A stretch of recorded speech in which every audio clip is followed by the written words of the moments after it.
Good afternoon, good morning, good evening. Please delete as applicable because the internet is worldwide and time zones are indeed a thing. Can I get a wee audio check in the chat there, please? And I will introduce my guest for tonight, Al Mac. Oh, Al, before you say anything, have to announce very, very sad. Well, it's not, it is very sad news, but it's not drastic. We have no Sensum Commumen this evening. Please nobody panic. He sent me a message earlier on saying something will come up. He can't do tonight's show. But I think it's probably technical related. Don't be panicking, everybody. So it's just me and all for tonight. Mr. Mac, what about you, chum? Hello everyone in the chat. Just as you announced that, I see the watch dropped by about 10. Yeah. Well, I'll Sensum. I was looking forward to speaking to Sensum, but there you go. It's not it. I'm sure he had a few stories, and I'm a little bit light on the stories, but I have got something from 2 months ago that I was completely forgot because when we ended the stream, I said, "Right, have you got anything else?" And I was going, "No, I think that's it."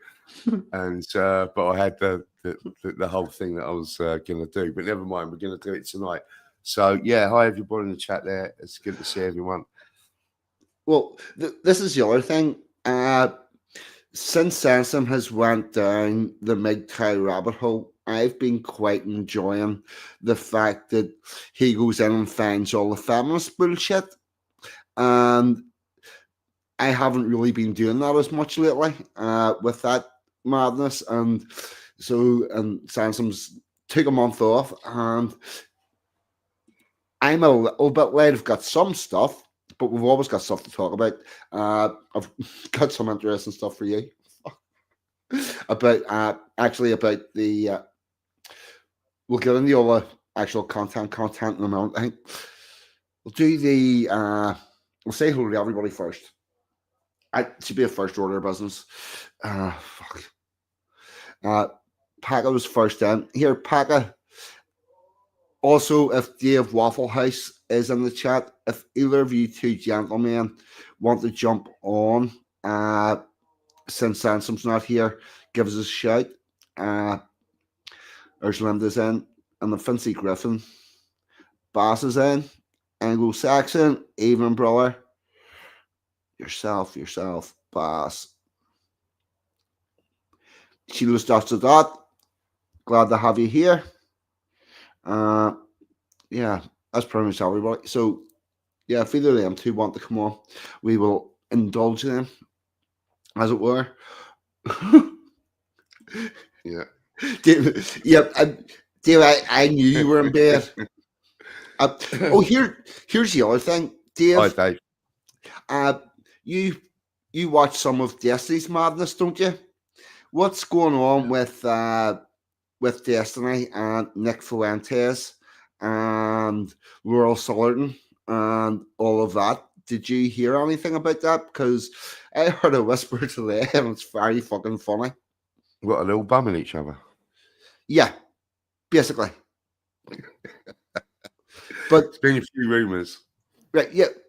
Well, these rumours apparently are backed up by DM and DM instant messages. And right. Tell us more. Yeah, I was only joking.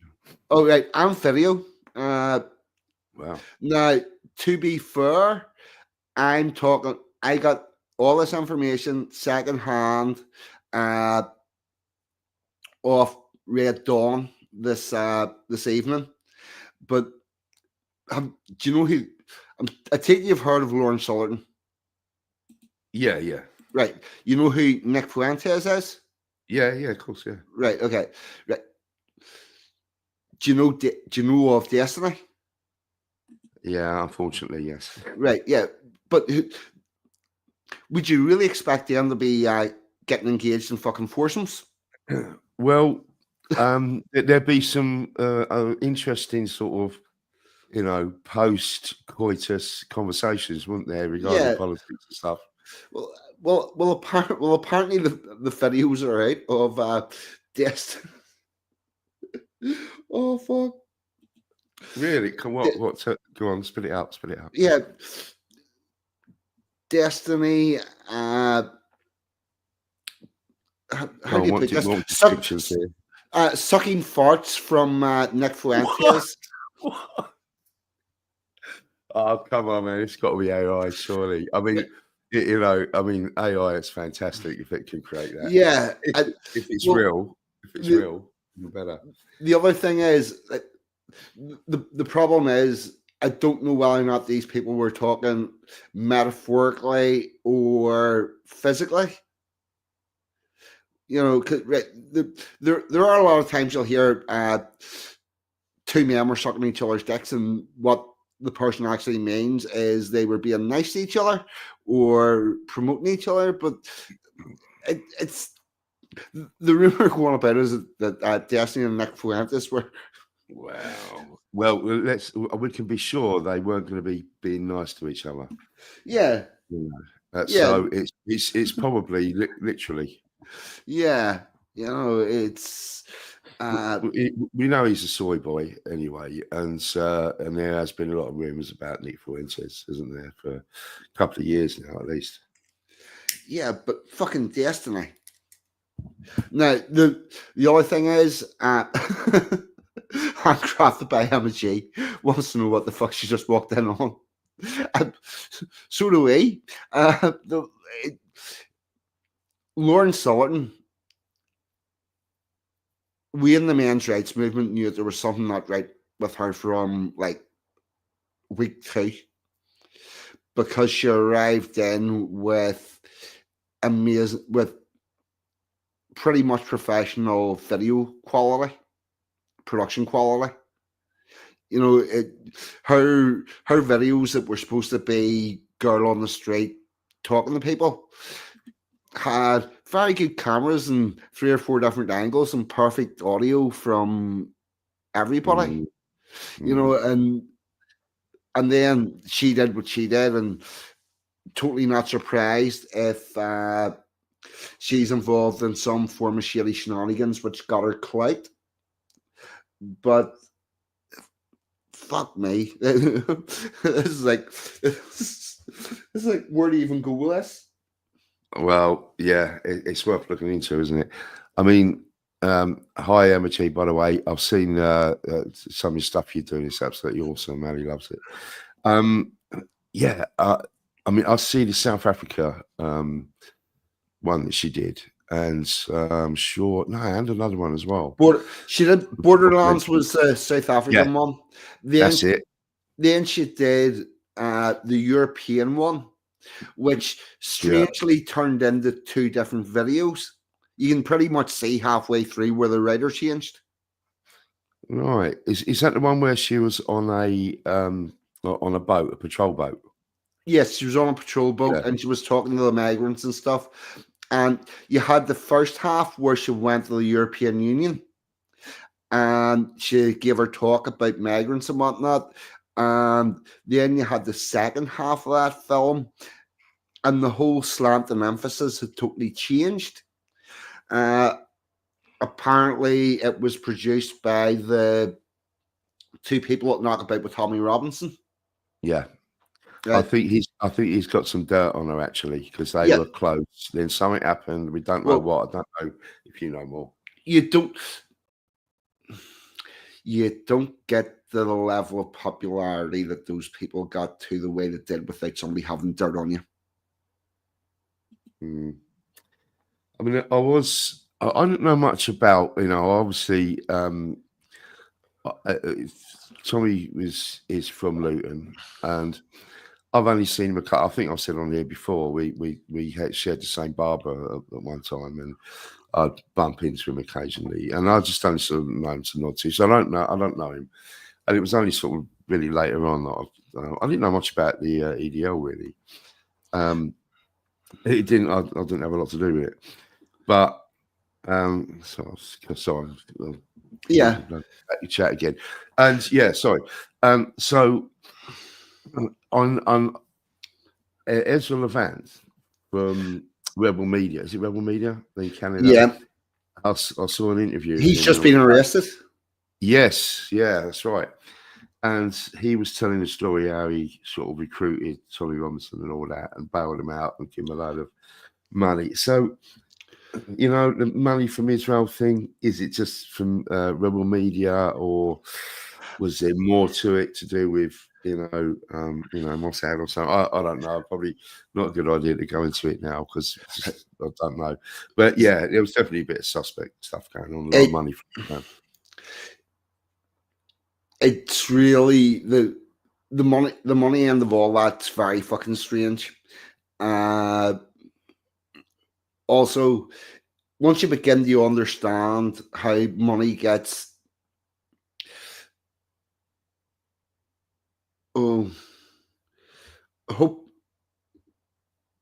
buffering, is it just rags that's buffering, or is it the whole stream?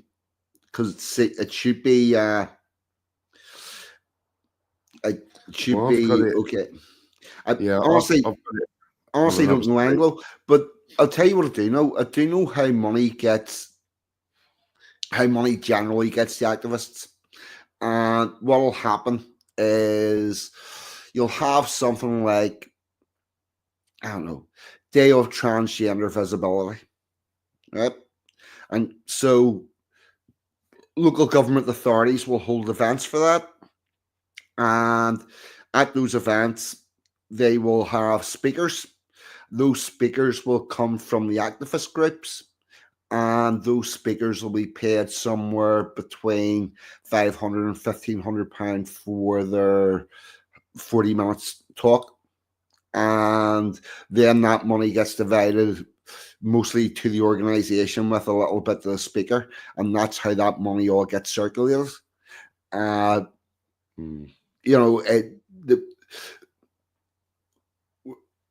The other thing, because interesting thing about whenever I originally formed Men's Rights in Northern Ireland, a money subject I can definitely talk about. So I 2012 left the awful relationship told you all about last week, and went around everywhere it's supposed to give you help and support, and found that there was none. Ended up doing a video for the Northern Ireland Human Rights Commission, and they had said to me about I might do well with trying to lobby for changes in government and whatnot. And ended up forming Men's Rights in Northern Ireland, and they sort of said, right, you can get on to the policing board and you can be a representative there. That's second Tuesday of the month, 10 a.m., such and such buildings. And we can also get you on another committee, and you can go there. That's 3 p.m. Second Thursday every month, whatever, blah, blah, blah. And I'm like, here, hold on, I've got a full-time job. I can't do that. And they're like, no, but by the time you get on those committees, you're not going to have time for a job. But don't worry, we can get you the funding. What do you mean we'll get you the funding? We'll get you the funding that will pay your wages, because we'll put it through. You can get a grant from the Police Service in Northern Ireland. You can get a grant from the Health Department, blah, blah, blah. We can put this package together. It's going to fund this activism where you can go to all these meetings. Right? And I'm like, and what happens if I say something that they don't like? Well, you probably lose your funding. Surprise, surprise. Yeah, yes. And this is how activism and grassroots activism is controlled. There's two forms of it. There's stuff that's totally free. Everybody just does off their own back. Everybody puts in. They pay for their own internet. They do whatever it is they need to do. And there's no government. There's no government funds coming in. If you do it that way, you don't have to become a registered charity. You don't need to put in financial reports. You don't need to do any of that stuff because there is no money to deal with. as soon as you begin to take the money, you come into all of their regulations. And as the Men's Advisory Project, who were the people that I did my open-ended counselling with, was with them for basically a year and a half, starting off once a week, down to once a month. They said stuff that the government didn't like, and they lost half of their funding for 5 years and never said that type of shit again. But what if? And by the way, Anglo, you asked a question. Oh, sorry. Yeah, no, that's no. You asked a question in the chat, and the answer is yes.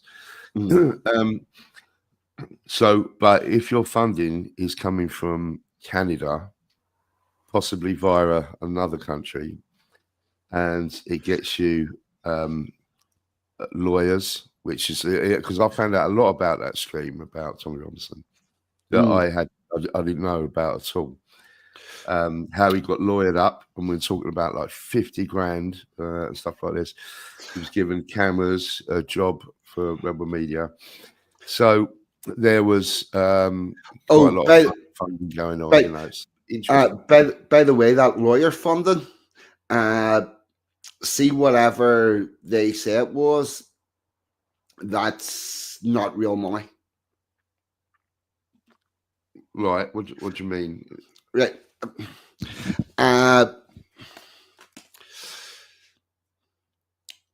Rebel Media will have their lawyers that they have on some form of a retainer, and they will do the work for Tommy Robinson and bill it out at whatever exorbitant amount that is, and the insurance company will pay for it.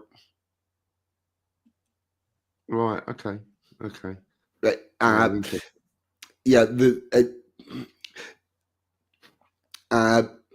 The left are very well organized with lawyers who will represent all of their people pro bono, because the only reason why they got into law was to do that type of work. Plus, also they know whenever they can get to a certain stage along the line, they can push it to a human rights thing, which will force legal aid to kick in, and then they will milk the legal aid system. Yeah. But this is obviously a little bit different coming from the supposed right. But getting back to because this is supposed to be the end of the month stream. We got all fucking heavy. What do you mean we? What do you mean we? Well, this is true. Right, okay. It was all this week. Let's get back to any more dirt you got on Fuentes and Destiny and all that. And all I've heard so far was that who was it? Aaron Clary, Ryan Stone, Jack Napier. I can't remember who else it was. Most of these people will not know these people from a flying bowl of soup. They're they do like red evenings, red pill stuff, and they were saying that there's a whole load of conservatives that have for a week been trying to hide in their computer that they're watching fucking gay porn, and they're calling it research because it's Nick Fuentes and Destiny doing fucking all sorts of each other. Jesus. It seems Destiny has released some extracts of video. The probability is Destiny's been the one that's had the clout. He's had the stuff on everybody, and nobody was ever supposed to say no to him, and somebody did. Right. Okay. I mean, we know he likes watching other guys pumping his wife. But yes. I didn't realise he was the full gay. Hi, Linda Hunter. I know you can't see the chat there, so I'm just saying about that, Linda. Well, once you start down that road, where the fuck do you stop? Well, you tell me. I don't know. well, neither did. Well, I'll tell you. I'll tell you how I know. I'm pretty straight in this. Sex is a two-person thing between one consenting man and one consenting woman. I don't go inside that. Right? But Yes. see, once you go past that, you're into a whole world of shit. Yeah. Yeah. Especially when it ends up on the internet. Well, time will tell. And if this funny, I don't know what Lawrence haven't been doing for ages. So I hadn't heard anything about her Oh for a long Lord, time. yeah, she went dark very suddenly because she got caught, and then she sort of snuck back in Australia with Sky, and then she tried to make a comeback into the digital realm with varying degrees of success. That's right, because Sky News Australia is kind of like a faux sort of right-wing conservative type channel, isn't it? As opposed to Sky News over here, which is the complete opposite. You know that you just got to be so careful of things like that. It's just, how can it be completely ideologically opposed to each other, in different countries? It's absolute madness. But that said, it was that Panahani, I can't remember her name for a minute. It's an Indian girl that does lefties losing it. I mean, it is quite amusing, I have to say. But yeah, I'm not 100% convinced about it. Oh, just while I remember, it is always me that reminds you. Yep. That you're now up to 980 subscribers. So yes. I know it's always me that does it every now and again. But one way or the other, you're gonna have to release. I'm gonna have to do something.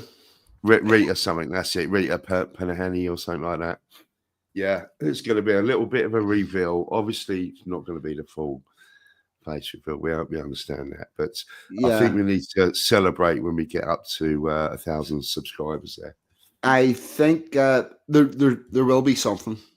I have a bit of an idea about what I'm going to do. I'm slightly tempted to go with my stage face, because whenever I did stand up, I put on face paint and a hoodie and a mask, and I may do a stream in that garb. However, my issue is I can't fucking see the chat. No, because you need your glasses. I need my glasses. This is where the problem is. What'd be funny if you did that and you got one of those sort of devices that change your voice, so nobody. Fuck. The problem is I have been recognised by my voice. Well, I'm surprised. Yeah, no, I had somebody walk over to me and go, "You live streamed the 12th from the city centre, didn't you?" I was like, "Yes." He says, "I was watching you." Is this someone else? Is this another Ulsterman as well? Yeah. This is somebody that lives in my local community. Right. Just walked over to me and went, "That was you can't." Yeah, brilliant. Which is all well and good and fair, because Rags, I will never wear the mask of a papist who attempted to murder the king. Don't get me started on that. Don't get me started on that. A quick question. Sorry, mate. Quick question for Linda Hunter, because she obviously Linda and Dawn and that down that way and get Sky News Australia. Is the whole channel and any other associated channels, do they have a more of a conservative bent down there, or is it just Rita Panahani's show? Because I don't know if you know, but it's completely the opposite here. It is really lefty, wokey, over here, and they're both owned by the same people. What's his name? Who owns Sky? No, his name's escaped me for a minute there. Don't know. But if you, well, yeah, what's his name? Could someone put it in the chat? The owner of Sky News, media mogul, household name. Oh, fuck. Rupert Murdoch. Thank you, Brad Jones. Rupert Murdoch. Yeah. I'm So, trying. yeah, if you can answer that, Linda, when you get a second, I'd be interested in knowing. I don't think it was Sky. It wasn't Sky. It might have been Nine. That's from down in Australia. I had a bit of I had a bit of a disagreement with a producer from a show whenever I was down there, because I was at the international conference on men's issues. I was on the front gate, and she wanted to get an interview with somebody that was one of the volunteers that was working on it. And it said that they would, but then I had to think about it, Matt, and I don't want to do that. And I was on the front desk. And she thought I was going to let her just walk on through and go interview this person. Yeah, no, fuck off. It's quite funny.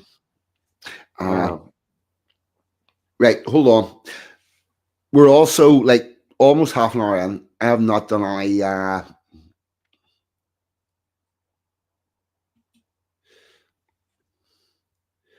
oh, right. I've just seen a comment there from Sean Dix, and I'm not going to put it up on the screen. Anybody wants to read it can read it. Yeah, yes. I was going to say, very sad about that whole thing. Sean Dix, very sad situation. I haven't watched that video. I'm presuming I'm presuming it's I've seen a thing that came up saying the end of an era or something, but I haven't watched it. I don't know what's on it. I don't think it is that. I think it must be something else that Shan's referring to. All right. So I don't know. That's the first I've heard it. So yeah, but no, I just mean in general that whole right. There you go. You know, other people's lives, eh? Oh. Right. I have not done any housekeeping yet, so crack on.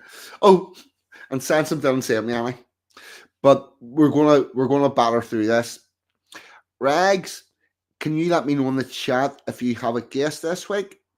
I'm going to guess Ragnar Arnspear is going to stream tomorrow night, Sunday at 7 p.m. And he will have a guest. Pack a baby. Ha! He does. He's got the pack on.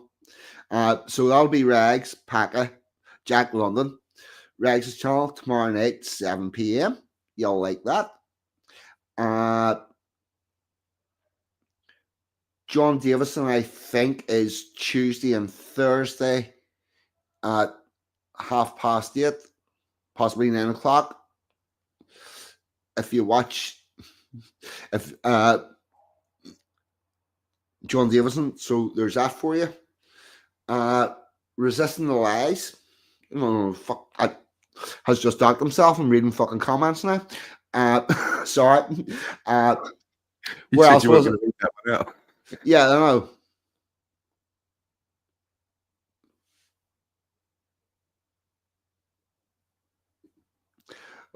I'm not surprised. Is all I'm going to say about that. You know what? They can have their wee thing way the hell over there. I'm not getting involved. Don't want to be involved. Nothing with me. I was going to say, yes. Courage is a cure. If you want kept up to date with the stuff that's going on a worldwide basis with the woke madness, Robin's your girl for that. Dave's Waffle. Yes, she is. Dave's Waffle House every weeknight at 8:30. On Friday night, he had 244 ducks in the duck race. It's the biggest, bestest duck race on the internet. Honestly, get involved. It's funny as fuck. especially whenever Anglo-Saxons got fucking 10 ducks in the hunt, but they simply refused to form up in an army and plough through like I wanted them to do. But it's very good. You're going to have to give me the heads up because I don't know what you're talking about with this. So give me the heads up next time we do it.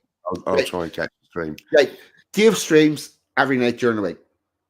Yeah. If you leave a comment underneath any of his videos during the week, you can only do one comment in one stream. So you've got Monday, Tuesday, Wednesday, Thursday.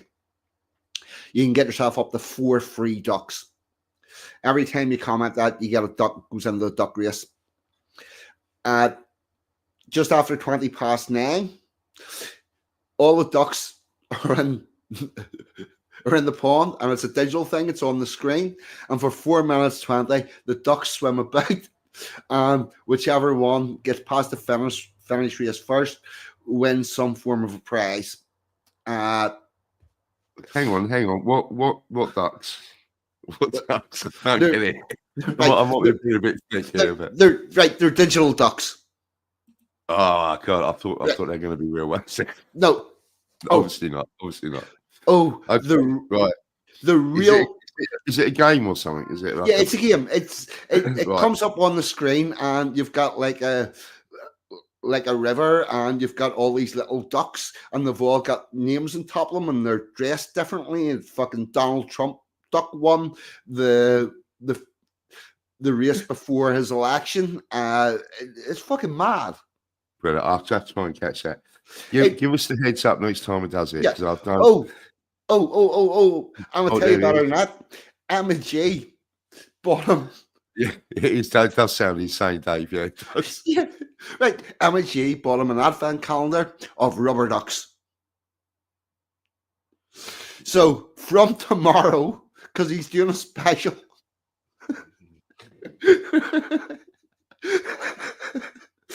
Hearing you describe it makes me realize how insane I sound every week. Yeah, fuck it gets better. Emma G has bought him an advent calendar of rubber ducks. So starting tomorrow, he's doing a special stream. He's going to open up and we'll see exactly what type of novelty rubber duck this is.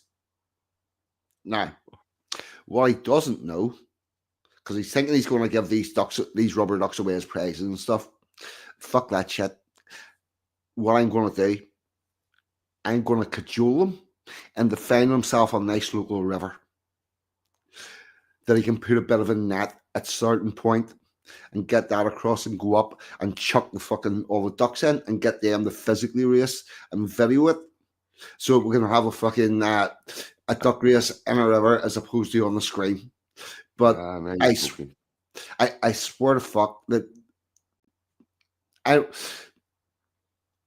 I'll say something. I'm going to say this now. See, you English people, you are fucking nuts and it's brilliant. But I don't believe any other group of people could get the same amount of entertainment that we get out of this fucking duck race. It's just mad. Right, I've got to be there for the next one, Dave. I promise. I've got to see this. Yeah, I've got to see this. Talking along streams, I don't know if Williams ever picks this up. I know he's not in the chat tonight. You know, William, that's life, but not as we know it. He done a mammoth 5-hour stream. I think it was Wednesday night, and I caught about 4 hours of it.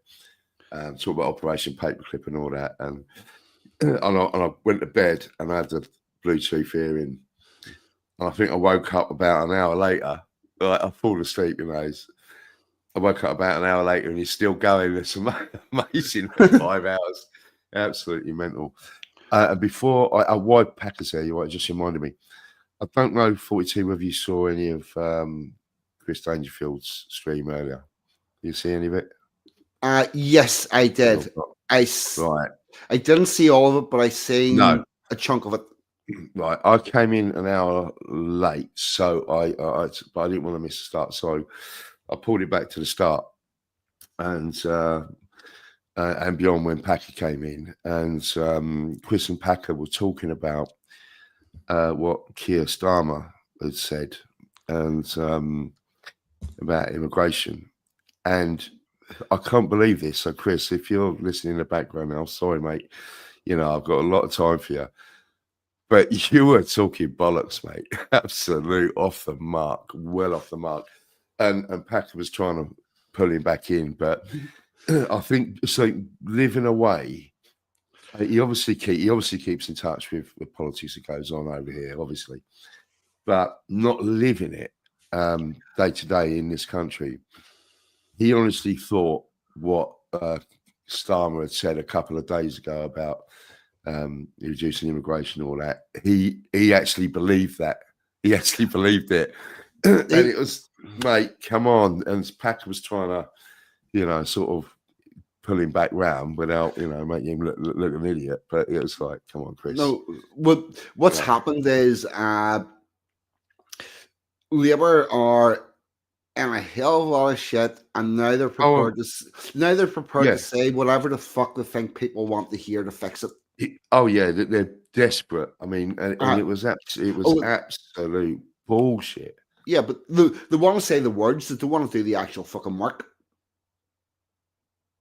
I mean, he had, you know, he actually came out with, and I mean, Chris rightly sort of said, that he said that the quiet part out loud that it's all by design and all this. Yeah, but you fuckers are out there in Davos. You're all part of this, you piece of shit.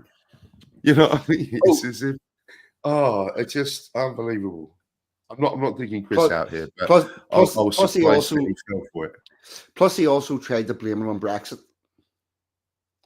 He tried to say this is just something post Brexit. Never mentioned the fact that that's right. They wanted Brexit so they could do this. And what a load of absolute garbage. Yeah. Oh, and a final bit of housekeeping. Check this out. Un momento. You'll like this. Check this out. The Resistance Substack. So this is the Substack for everything to do with the Resistance, the musical songs, all of that. And the first post is up. It's called The Beginnings because it's about the beginning of the Resistance. Nice little bit of prosa, and there's a link in there for harmony, melody, and rhyme, which was the first song that we did in this, guys. So that's now a thing. Yeah, that's bang on, mate. It looks really good. And what you've written there is fantastic. Well done, mate. And there is the link in the chat. I bet that's not fucking working. That looked a very long fucking that looked a very long. Yeah, I'm going to delete that. Something not right there. Bump. The beginnings. 42. Hold on. I normally do. See, to get this in the chat, I'm going to have to go to. Have to get YouTube up. Right. I'm going to put that link in later because it's just too much fucking bother at the moment. But yeah. Sorry, mate. We've got that up and running. And yes, there was something else I was going to show you. We'll come back to that later. Oh, the Anglo-Saxon song. Yeah, slowed down a little bit, but still going. Oh, it was being discussed on a like farming forum. Right. Yeah. Go on, tell me more. Look, need to get into my studio and I'll see if we can find this and get it up. If I get to the analytics. I just love all the salty comments. I said, well, it's not many, but I love some of the salty comments that are on there. You know, but I went through that last time, didn't I? Nah. Where was I found this?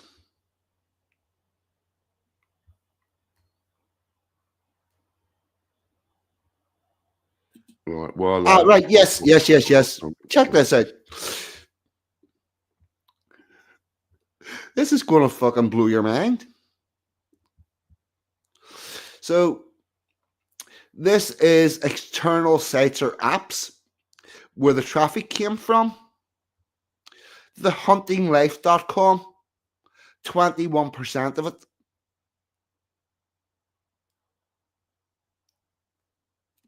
Right. Right. Yeah. Whenever I looked it up, this is some form of forums and stuff that it was being discussed in and seeing the people to watch it. Talk about breaking out of your cultural sphere. Wow. No, I mean, that's what I was saying before about this is brilliant because I was saying when a video starts to reach so many views and starts to reach people that are outside of whether it be music, the genre that you're doing it in, and you see that with the comments and the engagement, and that's when it's going somewhere. It's not just being spread around your sort of group or whatever. That's cool. That is cool. Yeah. Well, maybe it is. Maybe it isn't. I don't know. I don't know who they are. But they're fucking basically farmers, right? It's all about there's young farmers in there. There's all sort. It's basically all about farming or the farming and hunting.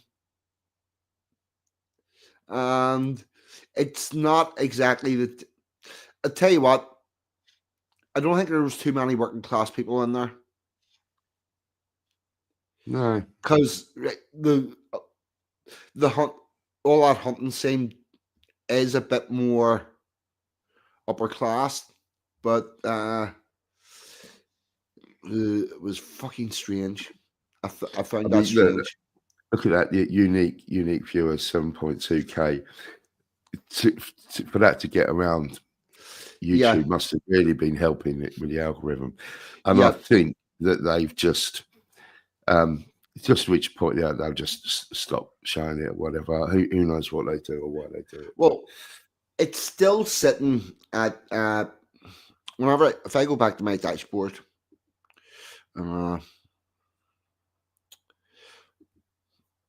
see all the back end here, 980. In my last 48 hours, it's still the top one. And it's above the people that's tuned in to watch this tonight. By a bit of a distance. And the other thing is, see the 48-hour one for this, it'll stop on Monday because it'll stop getting views. Yeah. But this has just continued clicking up 100 odd views every day. Mm-hmm. No, I thought it would slow down a bit, but as long as it just keeps going, that's it has slowed way down, but it's slowed down to a trickle that I normally do not ever have. No, that's great. It's I'm absolutely totally blown away with. Yeah, Anglo-Saxon, mate, you're responsible. If this all goes pear-shaped, we're gonna we know we can blame for this, don't we? Yeah. Yes. There's the other thing. Whenever you think about whenever you throw a stone into a lake, how far the ripple travels. Like this came out of Anglo-Saxon's comments in this stream. That's what it became. It's fucking. It blows my mind.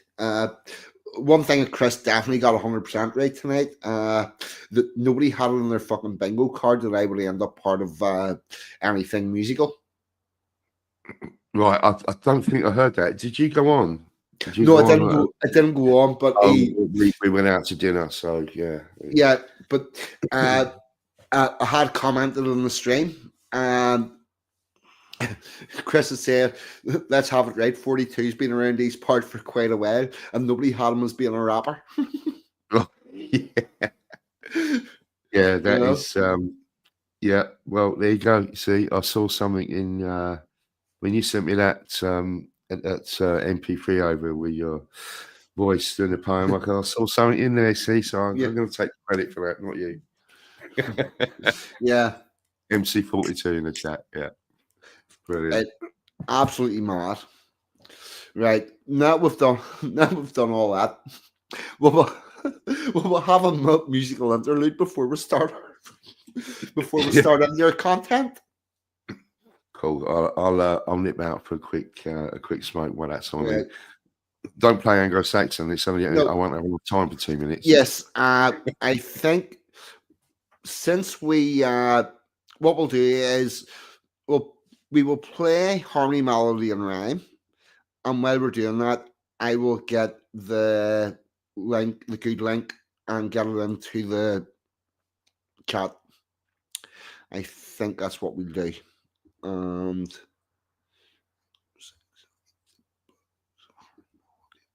this one, please open. Oh yeah.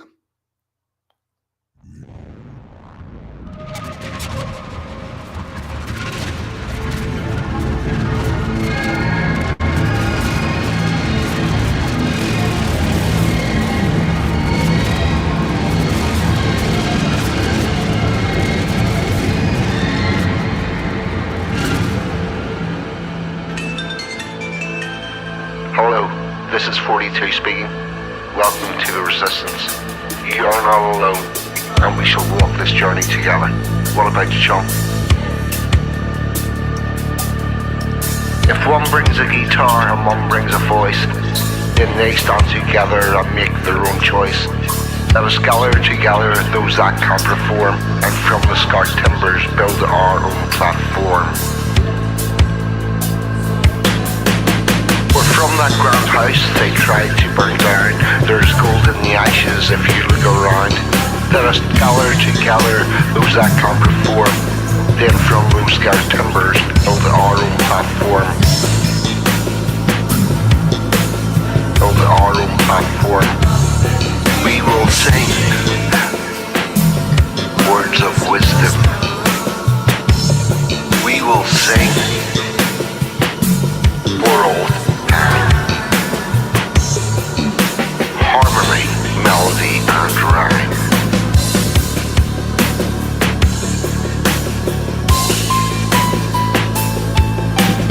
We descended from minstrels in old days of yore. We will create a culture as we did once before. Forced to stand by as our country was sold. Did you really think we'd leave that story untold? So one brings a guitar and one brings a voice. Then they stand together and make their own choice. They have seen the future, the way forward is clear. Among us still stands a modern day Shakespeare. They have seen the future, the way forward is clear. Among us still stands a modern day Shakespeare.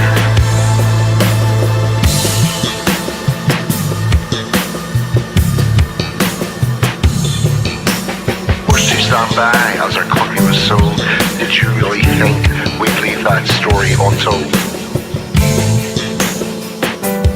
We will sing words of wisdom. We will sing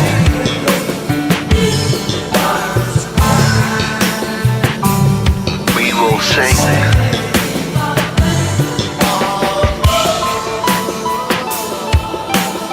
harmony, melody, rhyme. Harmony, melody, and rhyme.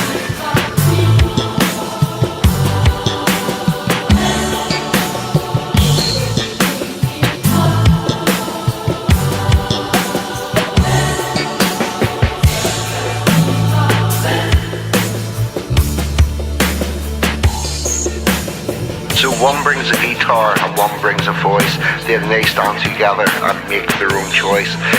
I have seen the future, the way forward is clear. Among us still stands a modern day Shakespeare.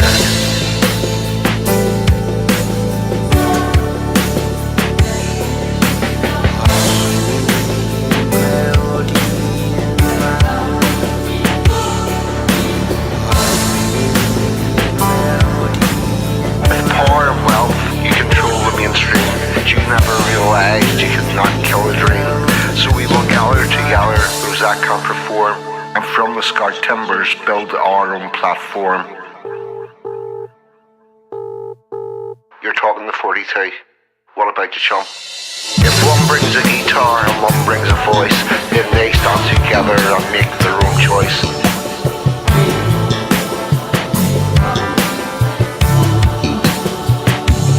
We will sing words of wisdom, we will sing for all time. We will sing for our people, harmony, melody, and rhyme.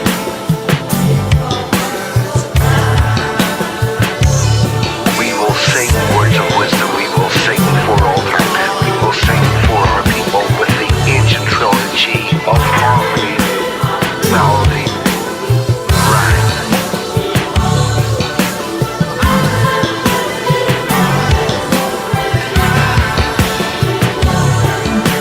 We create large society through family, god and tribe. The gods of water, earth and land brought us through alive.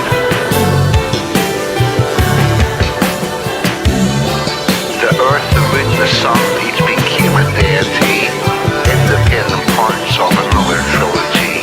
Is it a coincidence or is it just sublime that we now bring excellence in harmony, melody, and rhyme?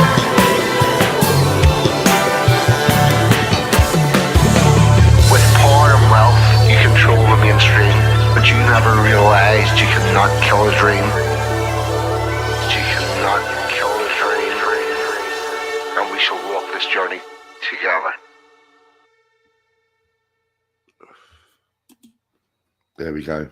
Oh, always nice to hear that. Oh, yes. I've actually been listening to that album a little bit because, so it's released, you move on to something else. So I hadn't really been listening to the album much. And apart from this week, I had it on in the car a few times. Yeah, it's all good. It still it still catches me out if I'm lying here sort of half asleep, just listening to an album, and then all of a sudden my voice comes on. Fuck. Yeah, it's nuts, isn't it? It's nuts. Right, we have got a couple of yes, end of the month stream stories, and sorry, I didn't want to go ahead, mate. I've done a few. Didn't want to do that yet. Do you want me to pull this up, or do you have it there? No, if you could pull it up, so we can do the first one is from South Korea. Yeah, right. Hold on. There is an album, Brad. It's if you look for on Spotify or YouTube, anything, look for Justice Kane, yep. And that album's called what's it called? Mercury's Rising. Mercury is Rising. Yeah, and 42 is on 3 of the tracks. All of the tracks are sort of, distant based. It works as an album because it is all in that theme. Yeah. So all the other tracks are songs that were more or less the songs themselves are written by my other sort of partner in crime of in Justice Kane, sort of Gary from Justice Kane. So it's his mainly his sort of voice on that, but the 42 songs are well, you've heard them all, you've been here. So, and there was also another album, the previous album, and that's called Dystopia Myopia. All the tracks are of a similar ilk. There's a couple of tracks on there about UFOs because Gary did have a genuine UFO experience. And yes. Great White Telephone is a good song. A big white triangle. Did I say telephone? Check out Justice Kane. Yeah, that's it. Kane. You got it. Justice Kane. So look at Dystopia Myopia, and there's a really good video for the song Big White Triangle, which really describes the UFO experience that he had.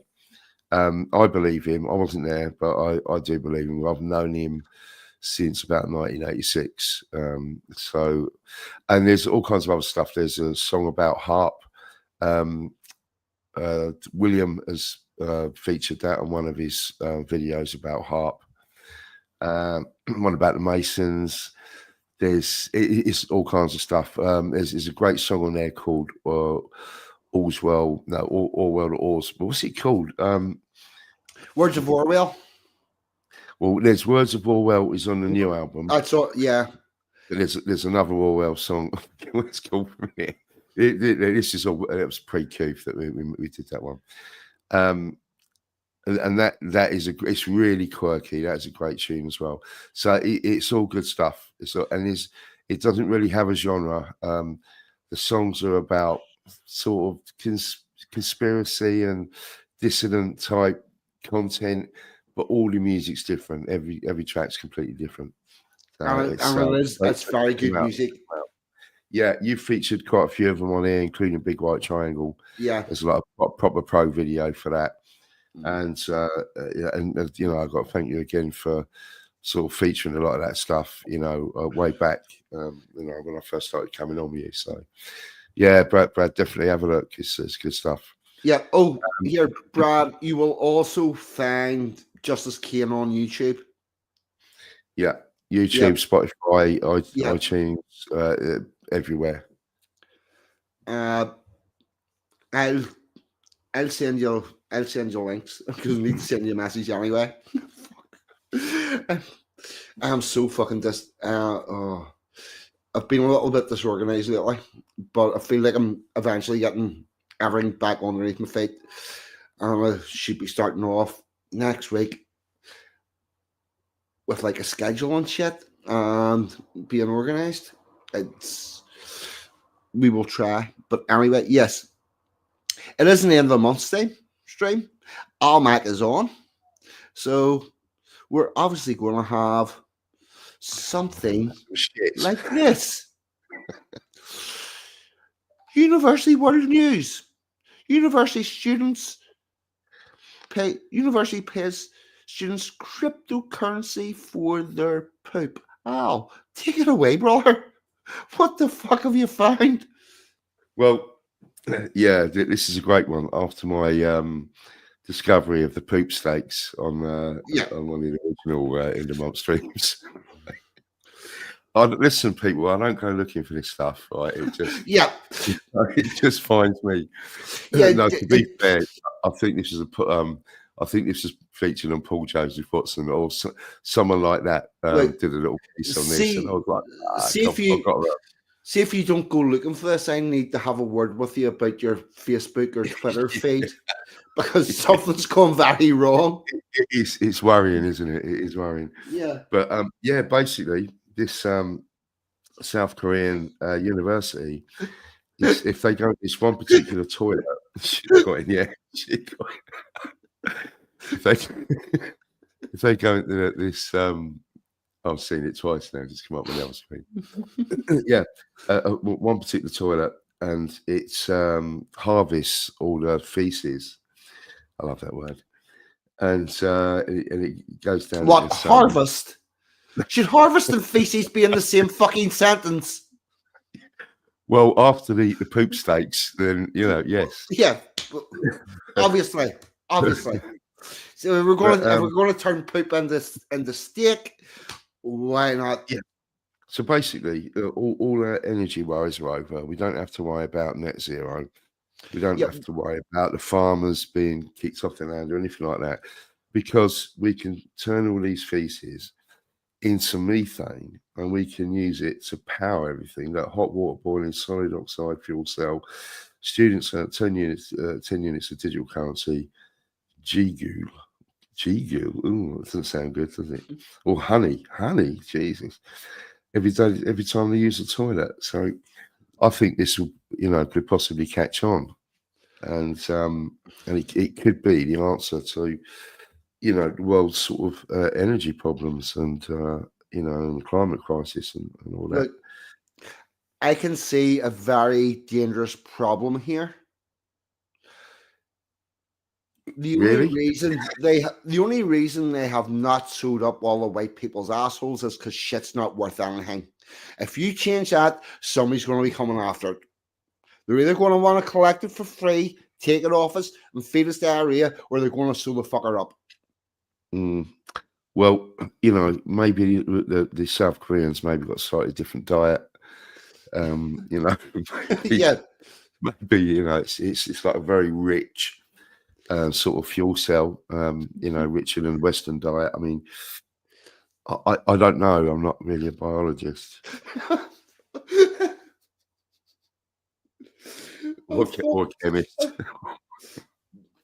I'm not a farmer either, but I don't think this is the most productive way of fucking. Well, waste not, want not. Yeah, like, see these toilets? Is there water in it? And then do they need to try to squish the water out of the poop or what, or does it just drop in the something like a hinged flap? Well, that's hang on. Let's put me reading glasses. You know, Yeah. Have a closer look. Let's see if we can, sort of get down and dirty with the science. Virtual company, they can. I'll trade for. No, I think I did read another article about this because I did originally when I see this check 2 or 3 things just to make sure it wasn't one spoof. Yeah. And it did describe the science behind it a little bit more, but Yeah. it's a little bit short on the on the physics of it all, isn't it? If we think out of the box, would that be the box that you're normally meant to shit in? Right, but anyway, if we think out of the box, feces has precious value to make energy and manure. Cho Ji Wan, the designer of the toilet told writers, excrement has long been envisioned as a source of energy. In 2019, BMW announced it was partnering with a dairy farm. BMW already makes shit cars, but now they're going to fuel them with shit. Partnering with a dairy farm to help fuel electric car charging in California with cow poop. California, you would think that if those solar panels worked, they would be powering everything with those, but no. Back in 2012, the Denver Zoo powered a vehicle with animal dung. Well, they're in a zoo. They're going to have a lot of that product. Well, there's quite a lot of it in the sewers of London. There's a lot of people in London. And by the way, these sort of estimates of how many people that sort of actually living in the country, as opposed to what the census and everything tells you and what the government tells you. The supermarkets, the sewage people, and the mobile phones. Mobile phone. Oh, yeah, you heard this as well. Yeah, mobile phone providers know that there's a lot more people in this country than the government are making out. The sewage people would be fucking right on that. They need to know how much shit they've got to deal with every day. Literally, yeah. Yeah. I wonder if they do anything with him fatbergs. I actually stopped whenever I seen fatbergs. It would have been very rare that I would have done it. I would have put anything on a toilet that wasn't a normal sized piece of toilet paper, like wet wipes or anything. I generally wouldn't, but I would have done it on a very rare occasion. And after seeing fatbergs, I was like, I'm never doing that again. Yeah. The poor men will have to go down there and shovel that out. Yeah, all those tampons and stuff like that, Yeah. Anyway, our power's in, and we're gonna do some mud floods later. Good to see our power. When someone uses the BV toilet, excrement gets vacuum pumped into an underground tank to save water. The waste is broken down by microorganisms and becomes methane gas, which then serves as a source of energy to power a gas stove, hot water boiler, or solid oxide fuel cell. There you go. Yeah. Students earn 10 units of digital currency called shitcoin. Each day they use the toilet. They can then scan the QR code at a Google Market on campus to pay for goods. Oh, hang on. Packer, Citroen number 2 CV. Excellent work. A shit wrong. Yeah. Well, Oh. you sound like you don't think this is going to be the answer to the world's problems in the 21st century. 42. I just got to answer this, Lindy. Yes, I do have wet wipes in my dungy. Because I like a clean undercarriage. But the it's all Mac or pie. It's all Mac. No, I honestly don't think that this is going to be the world saver that they believe it to be. Yeah, you might have a good point. Yeah, sorry, our pal, it's me again. I think last time I was on, he was asking who it was. Yeah. I mean, are we? Have you got one? Have you got a yes story that we need? Yeah, okay, brilliant. I have. Have you heard of the 4B movement? Yes, and this is in South Korea again, isn't it? Yes, but did you know that it's migrated? Yes, since it's a certain migrated. election. It's migrated to America. I've got an article and I've got a video. I'm going to play the video, and I'm also going to probably interrupt the video because I do have some sentient thoughts for that. Okay, I'm going to take a guess before we see the video. Is this going to contain a load of unfuckable women saying how they're not going to put out anymore? There's going to be some of that. Yeah, there's going to be some of that. If I can,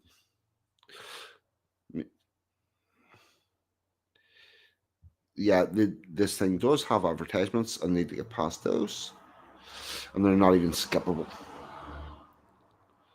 And this is going to be coming from Inside Edition, whoever the fuck they are.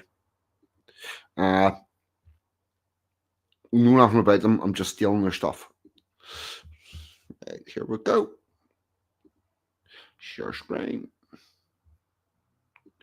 What is a 4B movement?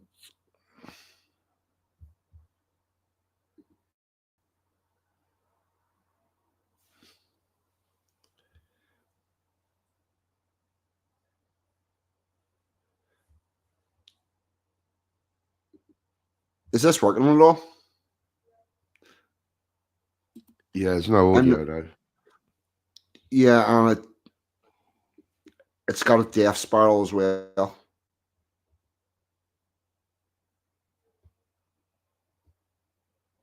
Oh, you've got it muted. Oh, hold on. Right, hold on.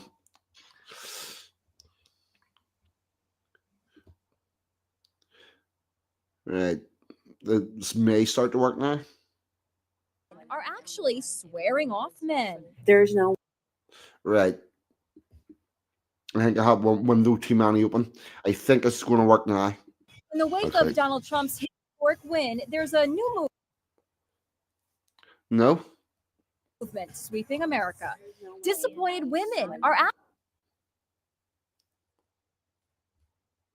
actually swearing off men. There's no way I am letting any man near me for the next few years. You're saying no to dating. No. I don't know why the hell this is buffering the way it is. I'm going to pull this back.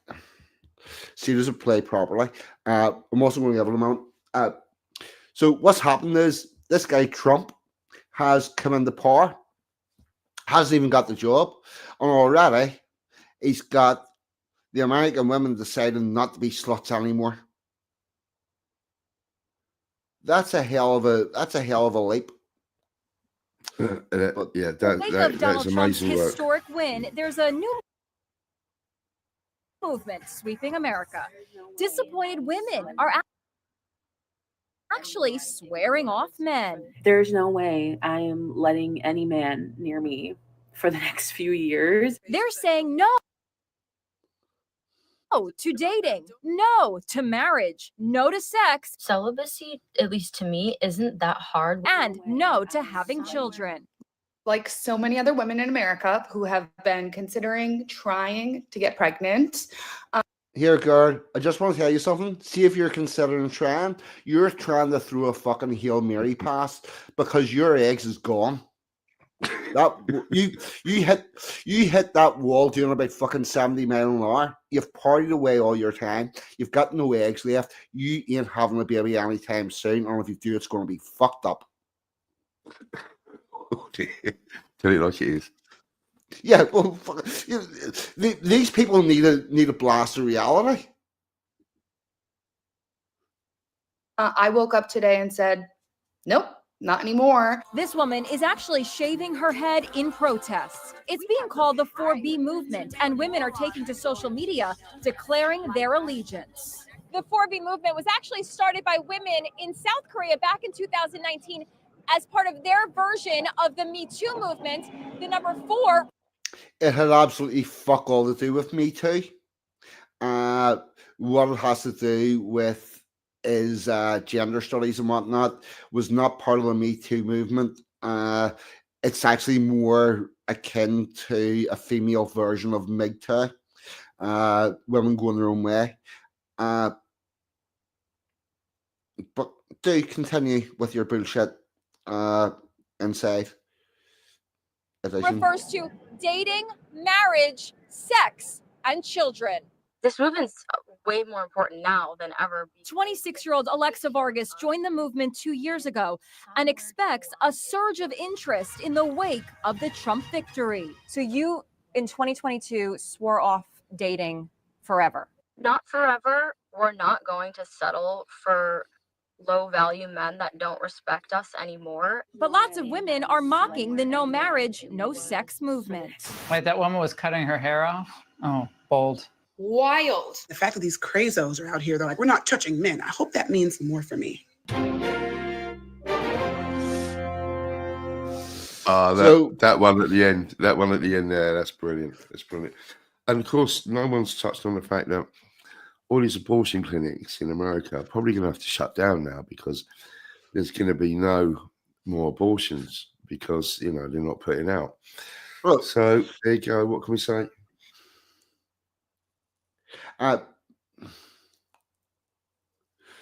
Toffee's just on a video being mindful what you post.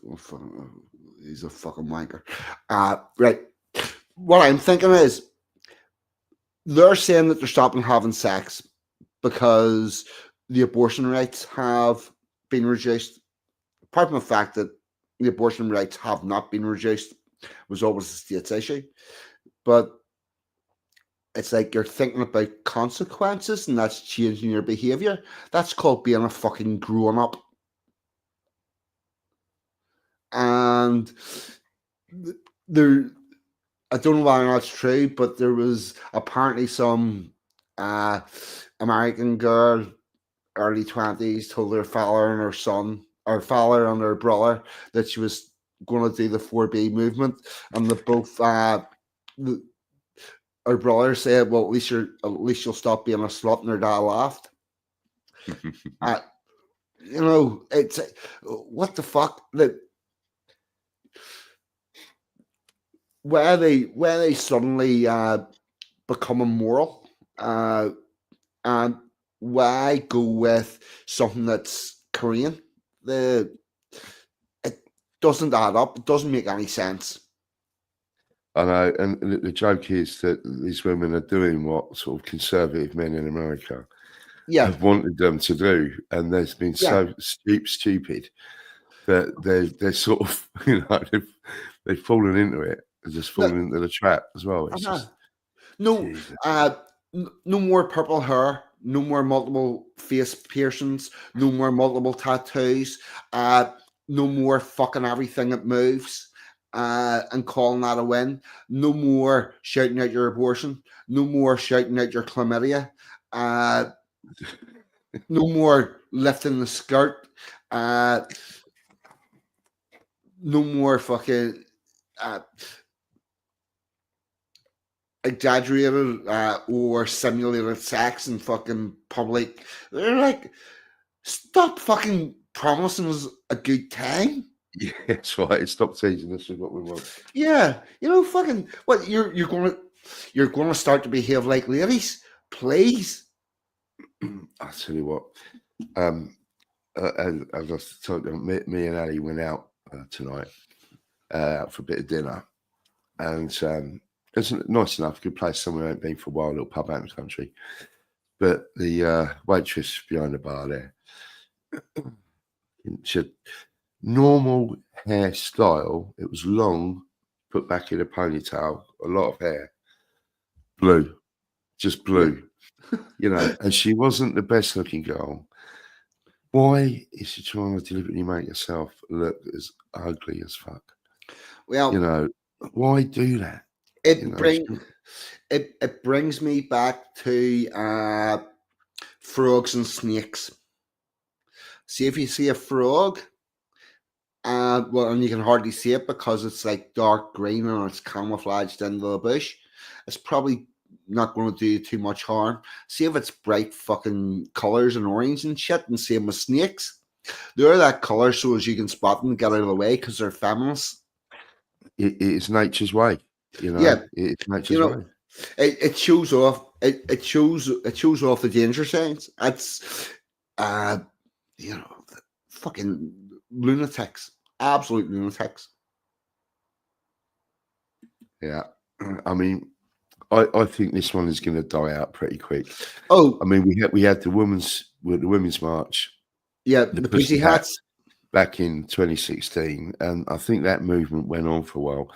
I think this time round, people just aren't buying it. They're trying to create a reaction from after the Trump win. I think when Trump's in there, and he's got a few sort of strong women in his cabinet, and I've got a lot of time for Tulsi Gabbard. I don't know much about that. What's her name? Pam something. She's going to be the main law person. Oh, I can't remember her name now. Don't know too much about her. I've seen a couple of bits, but people they're going to start to realise that if you're a strong, intelligent woman that's not completely unhinged, there is, the world's your oyster, and even in Donald Trump's, government, they're going to, they're just going to see what they think and their ridiculous beliefs. Pam Bondi, that's it. Thanks, Froella. They're going to realise that they've just been sold a pup, and it's just bullshit. Brad makes a good point. Weren't the lefty women in Trump's first term complaining how they were turned on by MAGA men? Yeah. I'll tell you something else. See, whenever you go to any feminist rally, you'll see the bitches that are organising the whole thing. You'll notice at the end of the day, there are fellas turn up on motorbikes, they jump in the back and get fucking scooted off at a great rate of knots.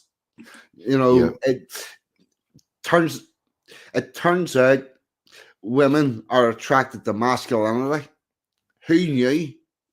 Yeah, who knew? Yeah, who would have thought that? I don't know. Washing, taking care of yourself, doing a bit of exercise, and having your shit together financially would make a man attractive to a woman. Like who figured that out? 200,000 years of evolution. Yeah. Oh, by the way, yeah, Ludwig, yeah, Tulsi Gabbard, yeah, she's she's absolutely lovely, without a doubt. And while I'm on that subject, and I'll throw it out to both the MGTOW, the men going their own way, and to these 4B women. We, as a species, are evolved to pair bond. We are going to do it. Now, it makes a really good idea before you start to make that commitment to find out who you are and figure yourself out. Figure out the type of person that you want. and then attempt to find that type of person. Because see if you do it in any other order, you're going to fuck yourself right up, and you will end up MGTOW or 4Bs for life, because it will be impossible for you to form a decent relationship without A, knowing who you are, and B, starting off with somebody that you get on with and want to be with and has similar goals. Because other than that, you're going to take whatever lump of clay it is and try to mold it to your ideas, and that's not going to be who or what they are. And put a bit of thought and preparation into it. So Grant? are you trying to say that using a dating app, it will swipe in whichever direction, and the same three guys always get hit on? Are you saying that that's not going to work and it's not going to be good for society? Yeah. Oh, yeah. It's not. Well, here's the thing. We've moved to a situation, and was it Hello Cupid? They did the polling, and 90% of whenever they look at men's response rates, they find that men have a bell curve whereby whenever they rank women from 0 to 10, blah, blah, blah, and you get a whole load of them, they find that you have a big bulge in the middle, and it starts off very low numbers at both extreme ends, and most people are clumped towards the middle. Whereas whenever they do the same thing with the women, it goes from zero. There's zeros and ones, and then there's nines and tens, and there's fuck all in between. And what happens is that very small group of alpha get access to all the sex. The rest of the people, the rest of the men don't.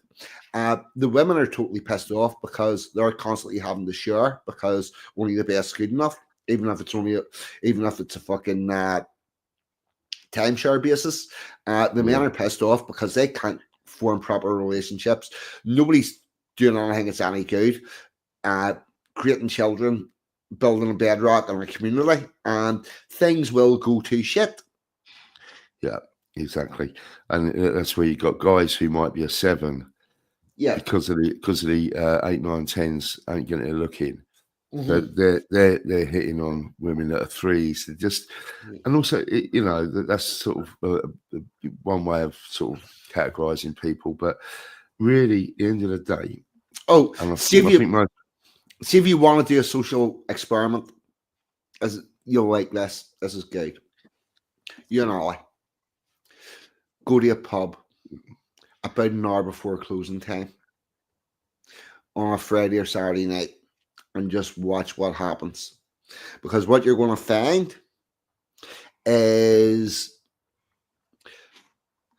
90% of the people in there are going to be male, 10% are going to be female.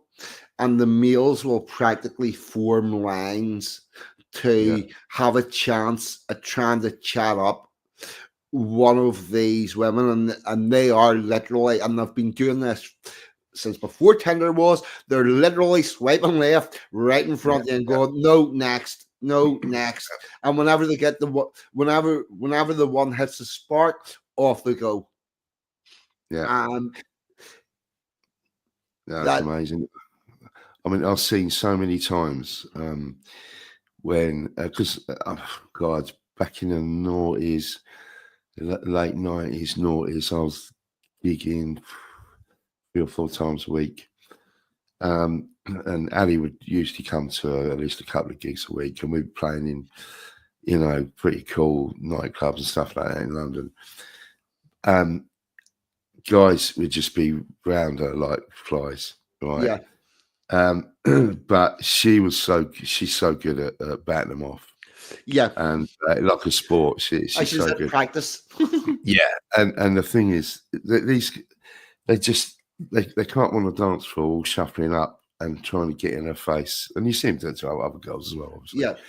And and it's just a numbers game, and they just keep on doing it until Yeah. one of them's stupid enough to show any interest in these guys, and it's cringe. And I'm watching this from on stage, and it's a constant source of amusement, especially when they're trying to hit on Ali as well, because she'd be down in right, or she'd be with the guitarist girlfriend or something like that between them. She's a really good looking girl as well, and and they're constantly getting hit on, and like I started thinking of like Dennis's girlfriend at the time, Angela. She was just expert at just fucking batting them off as well. They were just all night long. It was like some kind of pinball game where they're just beating them away. It's just seeing them flying around the room, trying to see who I could get. But at the end of the day, I think it comes down to intelligence and IQ. I don't think a man and woman need to have exactly the same interests. There need to be some similar interests, but they need to have compatible IQs, compatible sort of levels of intelligence. And that's the only way you can have a sort of and you'll never get that from a fucking ad. Also like each other. Yeah. Well, having conversations where you both have a similar understanding, worldview, and that kind of thing. That's where you're going to pair bond much stronger when the initial sort of hormones die down. Whatever, you need people to be able to understand each other, and just be able to talk, have a crack, have a similar sense of humor. Nobody's the same. In some respects, opposites attract as well, but you've got to be of a similar sort of intelligence level, I think. And I think it's critical. I'll be totally honest with you. The more I've thought about it, and this is what I've been thinking. My views on quite a few things have changed over about the last year and a half, societal wise. I don't think anybody should be allowed to be married before 25.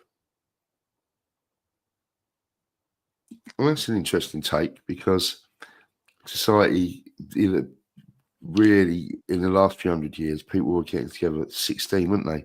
And having kids by 17, 18. The reason why I did 25 years in abusive marriage was because I started whenever I was 19. Right. Gotcha. Yeah. Okay. We make these massive life-changing choices at the age of 16, 17, 18, 19, 20, 21, 22, 23. See a 23-year-old, they're under different legislation and work for health and safety. Because of their young age, they are not capable of foreseeing problems that may arise in the future or whatever. They can't foresee the implications of their actions. That they haven't developed enough for that, but will allow them to tie themselves off to somebody at 18 and go, "You two are going to be together forever." Yeah, it rarely happens, doesn't it? I mean, I've got a few friends that were together for a long time. They got together when we were 16 or 17. Yeah. They're not together now. None of them. Nobody who got those early adopters of marriage and all that. To be fair, they're all on their sort of second or third, relationships, sort of married relationships. So yeah, it is a good point. But mind you, I'm saying they should do that at 16, 17, 200 years ago. But probably the life expectancy was probably about 40 years old, wasn't it? 40, 45. So yeah, I think you're right.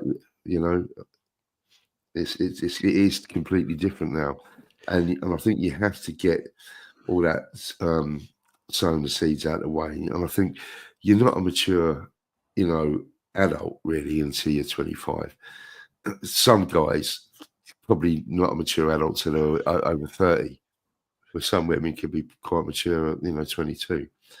But Yeah, I'll see where you're coming from. It's different times now, isn't it? And I'll go even further. I'll go even further than that. And I said this way years ago when I first started writing. I started off, went through life, blah blah, got to 19, got married, and I came out of. I got married at 20. Come out of that the wrong side of 45.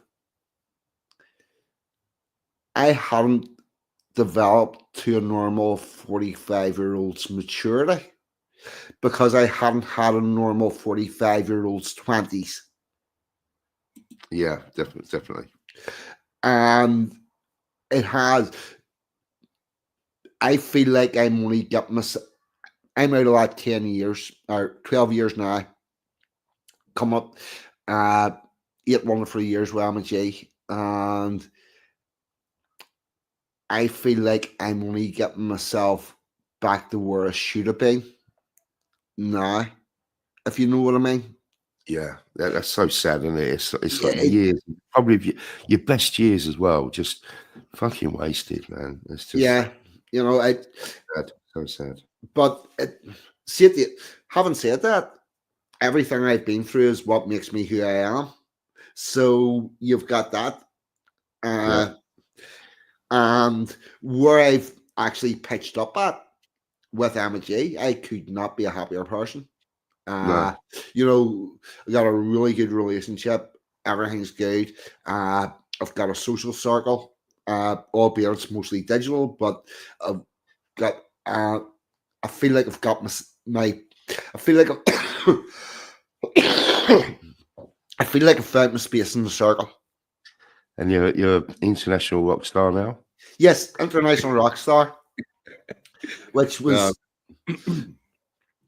never ever on the list of anything. Me and music all my life has just been fucking two different doors. No, it's mad, isn't it? But I got married at 27. That's my first wife. I mean, it was difficult because I've not had a normal life by any standards. So for that first marriage to last 4 years or something like that, you know, I was still leading this rock and roll lifestyle. Yeah, you were still heavy gigging around the world. Yeah, I was not in you know, and no. Well, by the way, whenever I say around the world, I don't mean that you were constantly on world tours, but you did go to Germany. No. You did go to different countries. We in the States and all that, and Canada and Israel and Europe all the time. We were constantly, but it's just the whole lifestyle of going out at 8 o'clock and coming in at 5 in the morning. It's just a different world. Yeah. And it was hard to stay grounded when you're doing that, especially when you're in your 20s, 30s, and you're still doing the same things, 40s. You know, well, it's weird. It's weird. It's only sort of till more recently that side of it slowed down.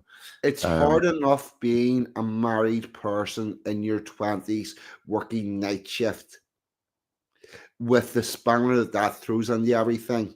Whenever a factory does not include loud music, alcohol, whatever else goes on there. Yeah. That's the night shift, man. That's one of the most evil things. I know some people love it.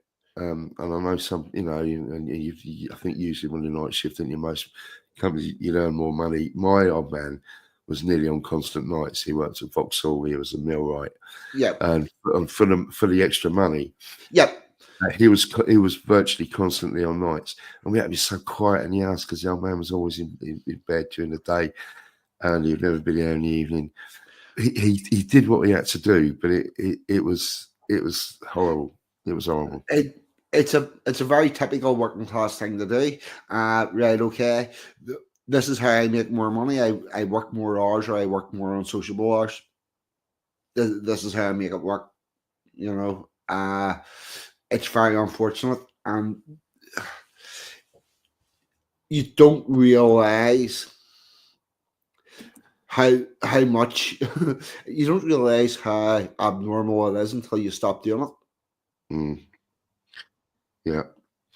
Well, I know it's not quite the same thing, but because Yeah, but going it's out 8 o'clock and coming in when the sun's coming up and yeah, getting home, that's the kind of night shift. I mean, it was one venue we used to do regularly. We had a regular Friday night spot there.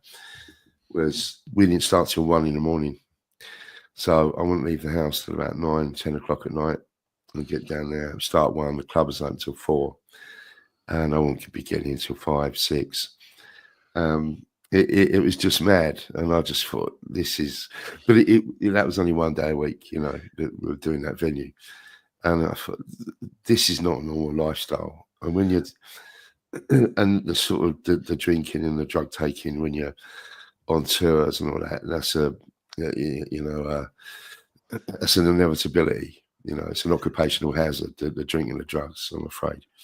And you just think this is not normal life, and you're getting paid to do this. It's just, it's sooner or later you're going to have to slow down, or you're just going to drop dead. But yeah, the night shift, it's tough. It's tough. It's fucking crazy. But the other thing, it's also how normalized drinking is in the entertainment industry. What other job could you do where you drinking before you start work? You go up there when you're doing your job, you're drinking, you have a break, right? And you drink more, and possibly, tooting a bit of gear, possibly, or a bag of pills come out. Yeah, and everyone's off their face. It's not a normal life. It's not normal. no. It's good fun though. Yeah, excellent fun. But I think it's more frowned upon these days. I remember one particular time because we were doing. I'll tell you what. Warren Woodland is here actually. I remember one gig, and it was at Blue Earth Wells, and I know one of the pieces of land that the Woodlander Initiative is around Blue Earth Wells area, and we were doing this beer bike rally. We were the headlining band on, and we wouldn't normally. There was a couple of other bands on before us. We wouldn't normally get hammered before the gig. We'd try and leave it till after the gig, especially when it's and you have to be careful as well because you're the last band on, so you'd have to take it easy. You don't want to hit the stage. You got to try and time it. Time it and think, look, we'll party afterwards. That's we don't. And the last thing you want is one person being hammered. But we were doing. I think Angela, Dan's girlfriend, bought 2 bottles of Mickey Finn. Down 2 different flavors of Mickey Finn, and we were backstage and we had the shot glasses and we did the 2 bottles of Mickey Finn in the half an hour before we went on stage to a massive crowd, and we were all completely on the same level. But fortunately, we're a band that had played hundreds of gigs. And even pissed, we were still off. You could feel it. You could feel the like sometimes you actually playing bass as I do, that you're playing in syrup a little bit, where your fingers just aren't quite working how they're supposed to be. But with the adrenaline, the crowd, just the event of it all. The fact that you're playing through this massive PA system and it just sounds wicked on stage, you sort of you get past it, and you go on.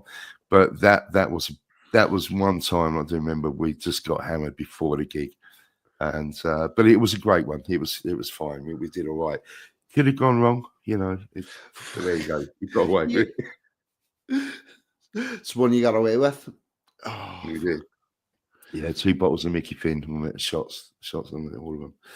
Right, so we've got another little story that I want to talk about. Have you got another one? Because I'm just going to. I haven't really. I do. Well, I have a very long list of the amount of fucking councils in England that have declared a climate emergency. Oh, Christ. Right. Yeah, because it surprised me.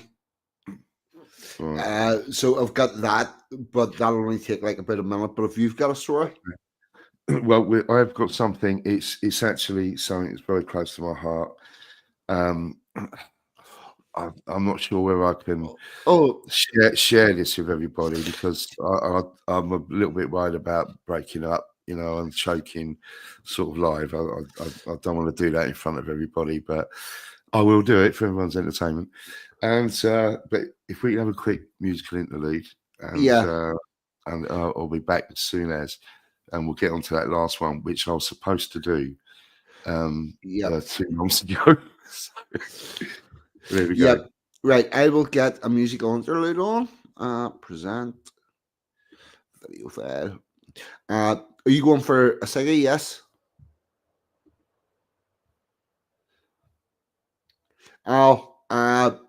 Eat the Bugs or Anglo-Saxon?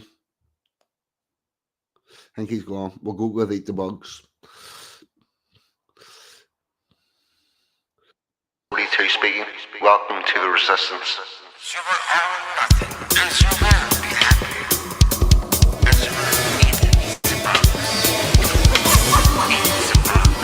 Oh shit, man. Eat the Bugs? You got me wrong. You got me so wrong. You ever seen a cave drawing of somebody with a spear hunting a mosquito? Well, me either. We eat meat and we have choices. You cook the hedgehog right? It tastes like chicken. Fucking chicken. I ain't eating your bugs. I ain't eating your bugs.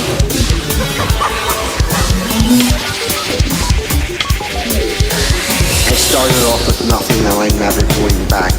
I'm not getting on your progressive track.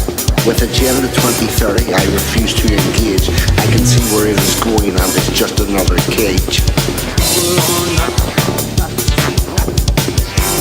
I've got hedgehog, I've got rabbit, I've got wild hog. Fuck it, I could even move to Alaska and get me a nice caribou.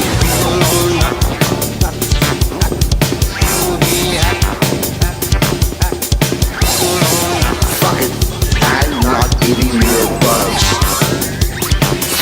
You're trying to take away what I fought so hard to get, so I'm going to say no to your cattle contract.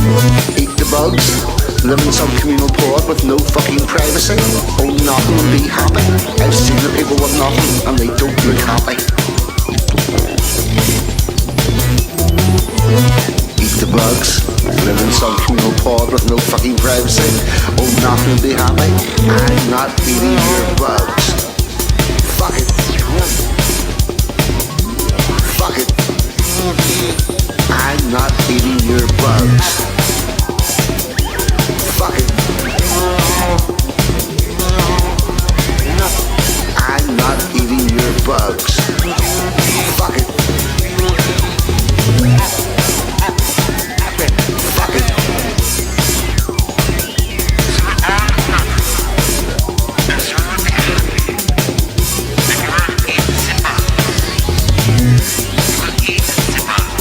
Oh shit, man, you got me wrong. You got me so fucking wrong. There are millions of us in the UK, billions worldwide, unvaccinated, striding out into our third winter of death with not a care in the world. Eating pig, eating cow, eating chicken, and we will not conform. Fuck it, I'm not eating your bugs. Hey, Klaus Schwab, this is 42, and I want the word with you, motherfucker. This is the fourth industrial revolution. We have a window of opportunity for the great reset. Technology is a critical weapon. History is truly at a turning point. We can shape a better world, and we will reglobalize to make it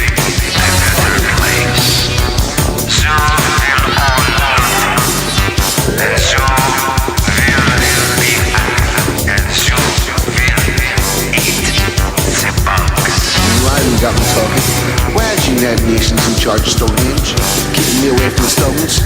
That's not world heritage, that's British heritage. You're getting to the point where the people are just going to get involved. Tell me again, why is the United Nations running Stonehenge?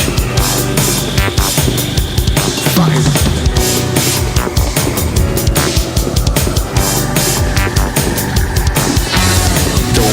Museums of fucking Paris Mountain Range now owned by UNESCO, so you and I can never go. Fuck your 15-minute cities and your Internet of Things. We are going back to nature, see what that life brings. We had a good look at the bombing you did, so we hook up with the Woodlander and take our shit off grid.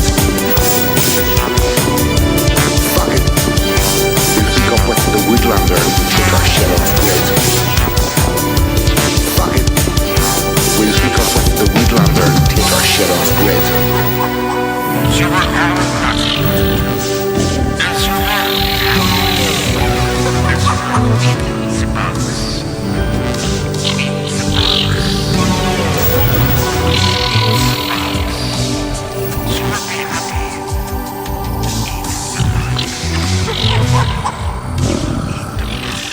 This is 42 speaking. Welcome to the Resistance.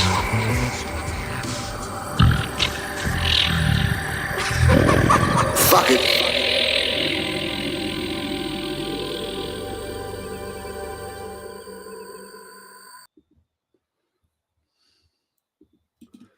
Oh, well, I've listened to that a few times this week.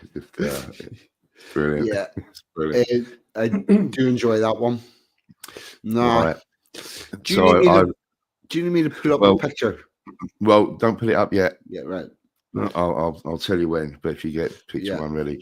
So I've got a very, very sad story that I found out a couple of months ago. I was thinking of trying to put together a support group for anybody, like a worldwide support group, really, for anybody affected by this.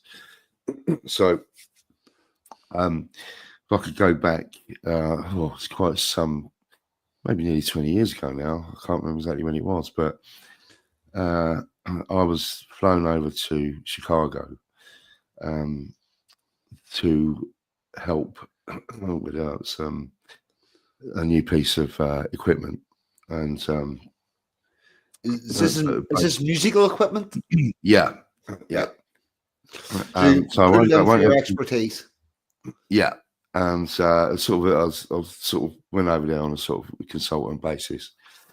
And I was met at O'Hare Airport by this great big Costa Rican guy called Joe Rosario. And it was, a long flight, about 7 or 8 hours, I think, going that way. Oh, was it? I can't remember anyway, but I was pretty tired and hungry. And he says, "Have you ever gone to this establishment?" And I said, "No, I haven't. I don't think we have them in the UK." He says, "Oh, you got to go. You got to go. I'll take you there." And so we did. We went there. And I said, "I'm going to get a bit misogynistic now. I know it. Right. But, so this place, right, it started off in Florida, and it was the first one of these establishments was put together by 6 businessmen who'd never done anything like this before, but they just wanted somewhere that they could hang out, a sort of place for guys. So apparently, because of wokeness, or maybe this thing was of its era, but they're starting to shut these down now. So you can. They're shutting them down. Yeah, they're going to shut a lot of them down. Really, because of the sort of woke society, I think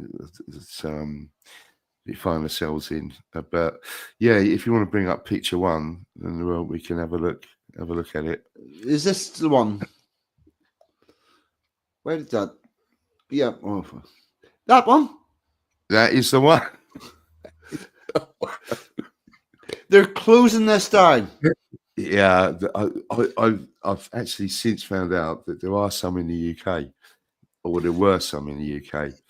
So, see, while I think that this picture does give an idea of the aesthetics of the place, I honestly think that But you this can leave that one. up. You can leave it. Oh, right. Okay. Oh, right. Well, Well, I honestly no, that's think right. that this one does it more justice.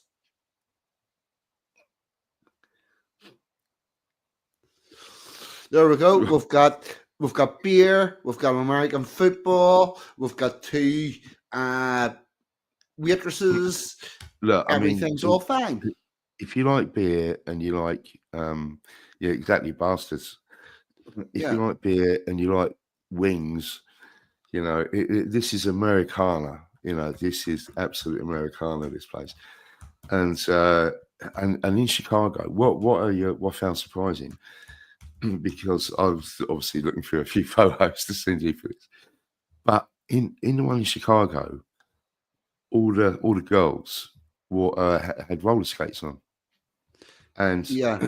but I've never seen in any of the other pictures I've seen, none of them had roller skates, but they definitely had roller skates on. I went to this place twice. I went back to Chicago about 6 months later, and we went there again.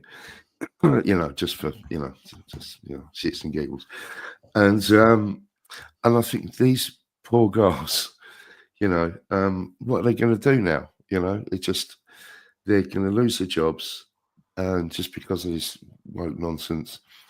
And I really feel for these girls. I think it's very sad, and I think that America is going to lose something great. Now, I have But- a video, a YouTube video that I'm going to share because Tits and giggles, yeah. because now I'm not exactly sure what this one says, so it could go either way, but we're going to give it a go, and we're going to hear what the employees think about working there.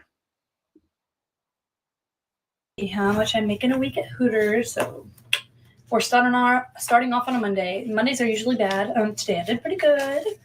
So we got 2, 4, 6, 8, 10. 2, 4, 6, 8, 10.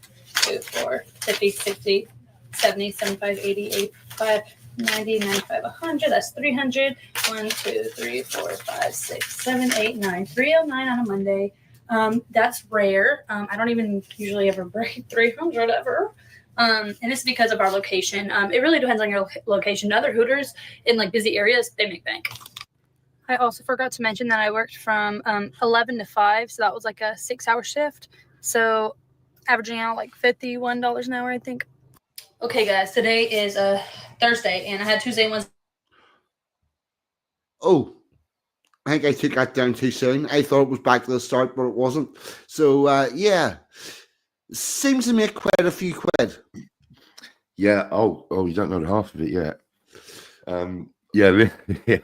Just say it. Just say it. Al Mac Linda says.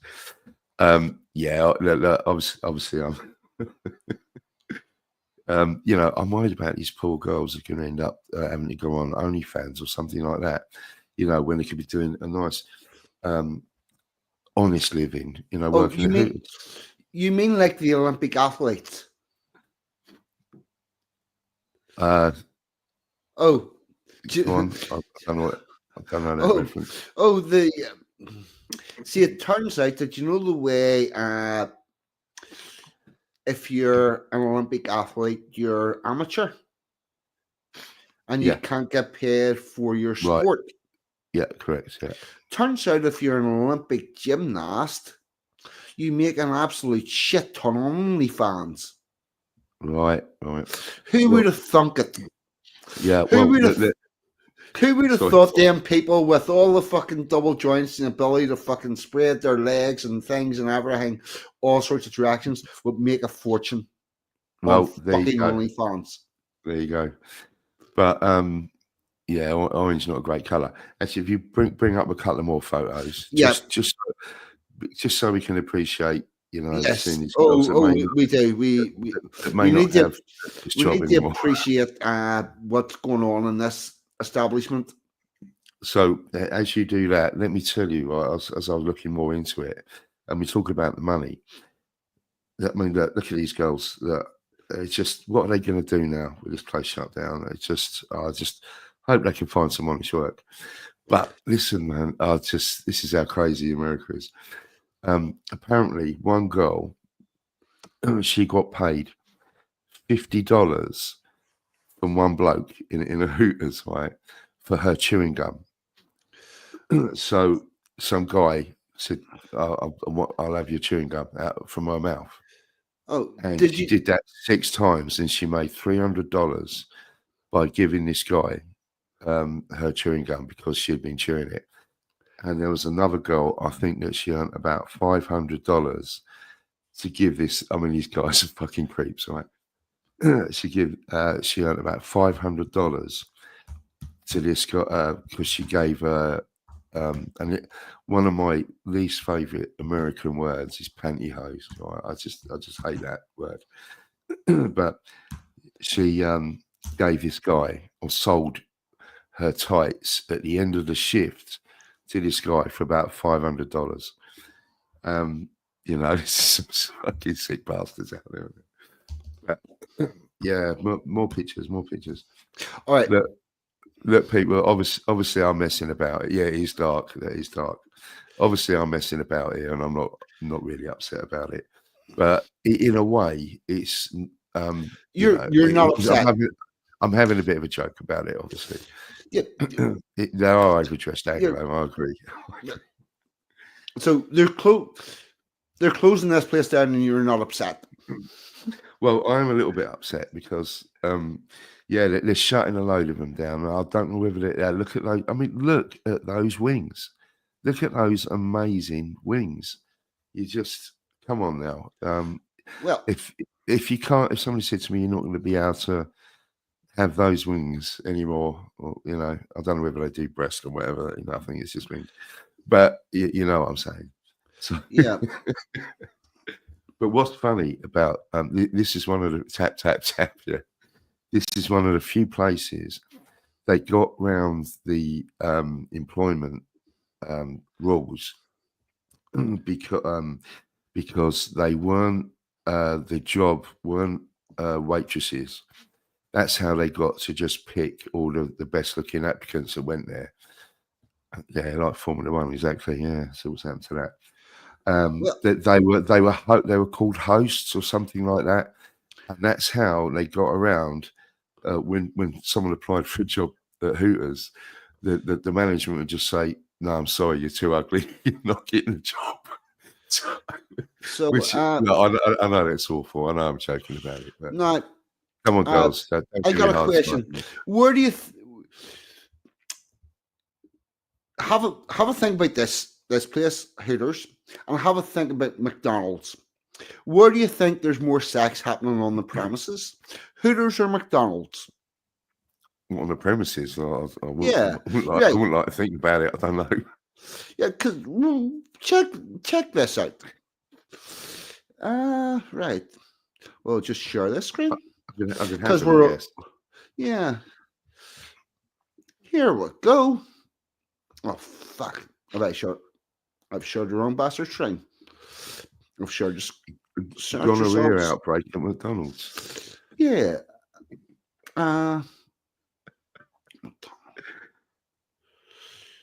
Yeah. This is the one here, and we'll share this. Health chiefs reassure public after STD outbreak at McDonald's branch in Northern Ireland. Fillet of fish fans are okay to engage in hugging, coughing, and sneezing, as gonorrhea is only transmitted via penetrative sex. Look at that, gone for nugs. Yeah, right. That is brilliant. Public Health Agency has reassured McDonald's partners there should be no worries about the McFlurries following the gonorrhea outbreak. Now, I'm going to scroll down through this. It's not given the numbers. Yeah, this outbreak ran to 100 current and former staff. Wow, who knew? By the way, did everyone know that the McRib was back? Oh God, no McRib. I had to have one. I had to have one the other day because it'd been 20 years since I'd had one. And I just thought, Yeah, and what is it still? What was it? Because I think I used to like it like 20 years ago. Oh yeah, I mean it's awful shite, isn't it? But there you yeah, go. It was kind of nostalgic yes. on the I tongue. do you know what? Because I've done this a couple of times as well, where I've wanted something to eat and I've wanted it quick, and I've went, fuck, I haven't had a McDonald's for at least 5 years. I've been saying it's stinking based on 5 years ago's evidence. I'll give it a whirl. It's never any better than it was 5 years No. ago.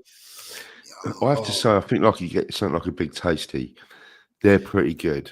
They're all right. They're like a proper. Is it the Big Tasty, the Big Mac with 4 burgers? No. It's The double Big Mac? No. It's just called a Big Tasty. It's All right. I can't believe we're talking about this, but it's a great big fuck off burger. All right. Yeah, it's only one patty, but no, it's good. Oh, do you have a STDs from the Filio face? Yeah. Yeah. Do you have Bunsen burgers anywhere close to you? No. No, I haven't heard of that. No. Oh, the Bunsen burger do a very tasty burger. They are a chain, but they're not a chain like McDonald's or a chain, if you know what I mean. They're a smaller chain, but they do some very good burgers at decent prices. Can I have a cheeseburger with gonorrhea, please? That's extra. Oh fuck. Gone on nugs. That's terrible. That's mad. So yeah. So apologies for my Hooter story, but it was true, and I do remember that first time going to Hooters. It was like, fucking hell, I thought you'd never get this in the UK. And these girls flying around on roller skates, but apparently there is the odd one was the odd one dotting around in the UK. Yeah. But it was an experience, it was an experience. It was quite, I just thought, this is bizarre. Just sitting, I just got off the plane, and we're straight in the Hooters, the closest Hooters to the airport. Yeah. I'm in Canada. Not Canada, Chicago. I've arrived in Chicago. Yeah. Right. Let the culture shock begin. Yeah. It's mad. And I went to is it the White Sox or Red Sox? I can't remember. But we went to he took me to a baseball game as well. And it's mad. And everyone's just doing the tailgating before the game, where they've all got the barbecues out and they're cooking the food. And you go, when you get in there and you go around, you walk right around the top of those sort of weird shaped stadiums, aren't they? Baseball stadiums. And it's just like a beer outlet, fast food, beer outlet, fast food, beer outlet. It's just, well, you can understand why America's in the state it's in. But when you're there just for a couple of days, that was about a week, I think, 4 days.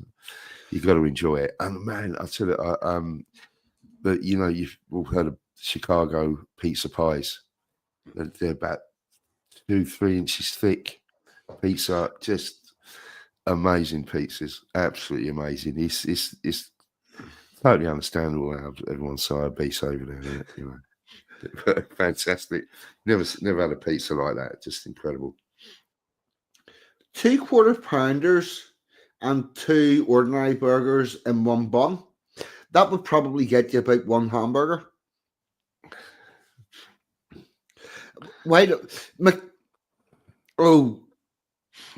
The reason why McDonald's burger meats are so thin is because they go from fully raw or fully frozen to fully cooked in 1 minute and 30 seconds.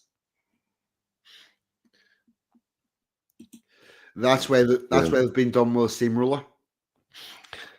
Yeah, they put them on them sort of clamshell grills, don't they? That flattens them. They got the heat from the top and the bottom, and that's, like I say, going from frozen to cooked in just no time. No, well, if they were any thicker, you couldn't do it. That's why they have to be flat.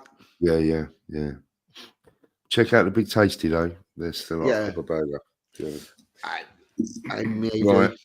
That's enough about McDonald's. Yeah. And we have covered over 2 hours. Blimey, and that's without Sensum. And that's without Sensum. Yeah, we did well. We did.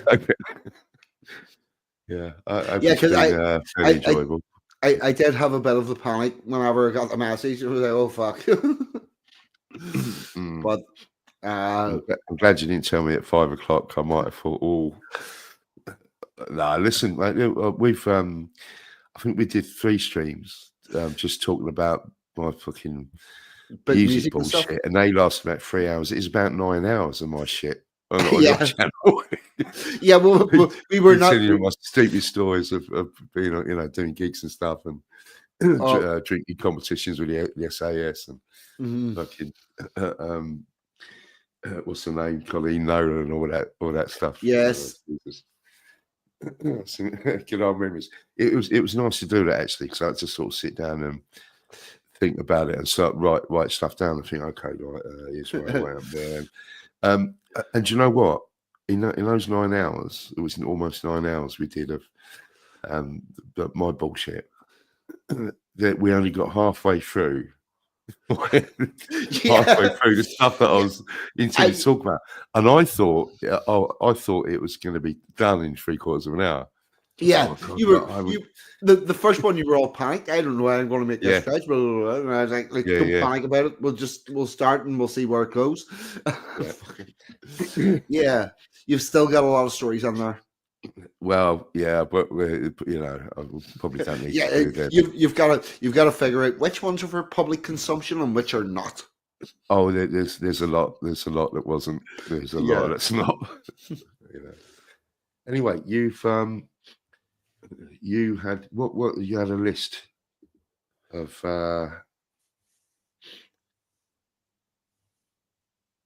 Yep. Oh, I just reading this comment there. Yeah. So what was Sheila Loves Her Meat? Yeah. Well, you would know Anglo. You would know. Yep. The Butcher Man. Sorry, I had a list of what? Well, you said that you had a list of. I can't remember what you said now. A list of. Said you need to make a list of which ones are public and which ones are not. No. I mean, you had a list of stuff you were going to talk about. All right. Yeah. I can't remember what it was now. Neither can I. Why? Oh, it sounds like it's that time of night, isn't it? Yeah, it is. Brains are fried. Brain is fried, and we'll start crossing lines and all sorts of stuff. Eleanor, we will have no kink shaming in this chat. Please be as nice and friendly and kinky as you wish. Keep it a little bit private, not a lot, a little bit. We can allude to it, but and yes, have good sex, people. There you go. Number one tip for relationships: men learn how to please your woman, women learn how to please your man, and that will solve 95% of your problems. And the rest of them can please themselves. Yeah, because I'll tell you what. Oh, I keep hearing from women, what's the best way to keep a man or whatever, and I'm thinking no man's ever done anything wrong with a fucking full stomach and empty balls. That is very true. Very true. It's not the 10. We're quite simple creatures, and whenever we've got those 2 needs met, we can't be arsed doing anything else. Yeah. And it's obviously far better than the other way around. You know, full balls and empty stomach. Full balls and empty stomachs. How you get revolutions? Yeah.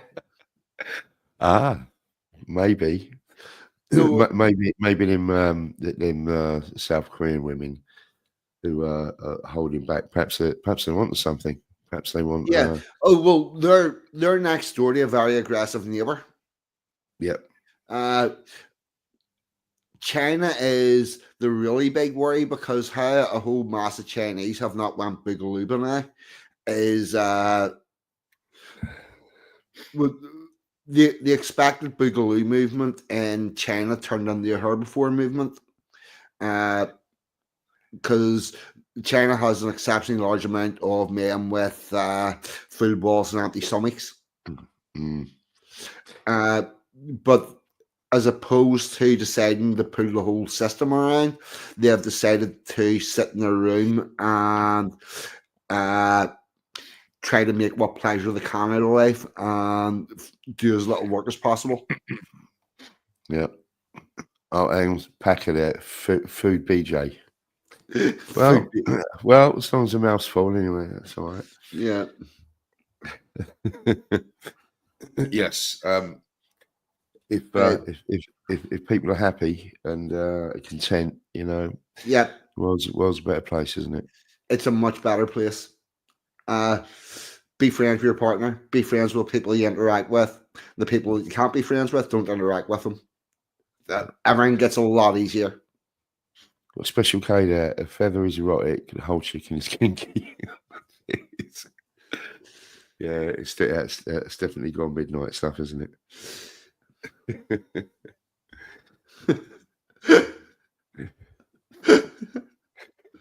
Oh fuck! Where did the pervert cross the road? Go on. He was stuck inside the chicken. Right, that's it. I'm going to stop now, because this could just turn into fucking This could just turn into smut. We've had a nice, decent stream. We've had a nice, respectable stream. We've talked about a good bit of shit. We've mocked the 4Bs. We've mocked the 4B movement. Linda, the kittens will be back next week. You get them 3 weeks out of the month, and the end of the month stream gets a different intro. We've had our hearts broken by the Hooters girls. Yes, we have. We're I don't know how we're going to get by. Yeah, you know, I was saying about the $500 for the pair of tights. I've still got them.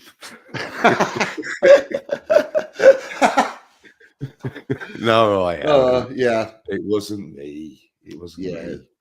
But yeah, that's crazy stuff. But yeah, anyway, we've done Hooters. So I'll get off the misogynist train now. Yeah, I think what we'll do we now. love the ladies. We love the ladies. We do. Sorry, mate. We do. You got a bit of Anglo before the end. Yes, I was going to say it. By the way, women are the reason why we're not still living in mud huts. See the first person that ripped the skin off an animal that he killed and put it down to make a more comfortable bed. Do you think he did it for himself or to impress the fucking dolly bird across the street? That is a very good point. And I know where you're coming from, and I totally agree. I'll tell you better than that. Do you know why like horse and carriage buggies got suspension? No, go on. Because something to do with boobs bouncing, is it? No. What happened was somebody on Sunday after church asked the girl, could he take her for a ride in his buggy? And she went, that seat's very hard and it's a very bumpy road. And he went, okay, see you next week. He had fucking suspension and cushions on it and got her out for a spin with on his horse and cart.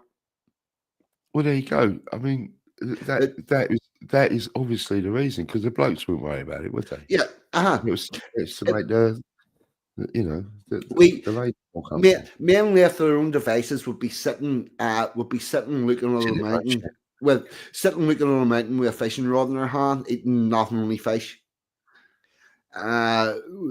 This is all I need to exist. Dead on. See anything extra? That was created by the pursuit of women.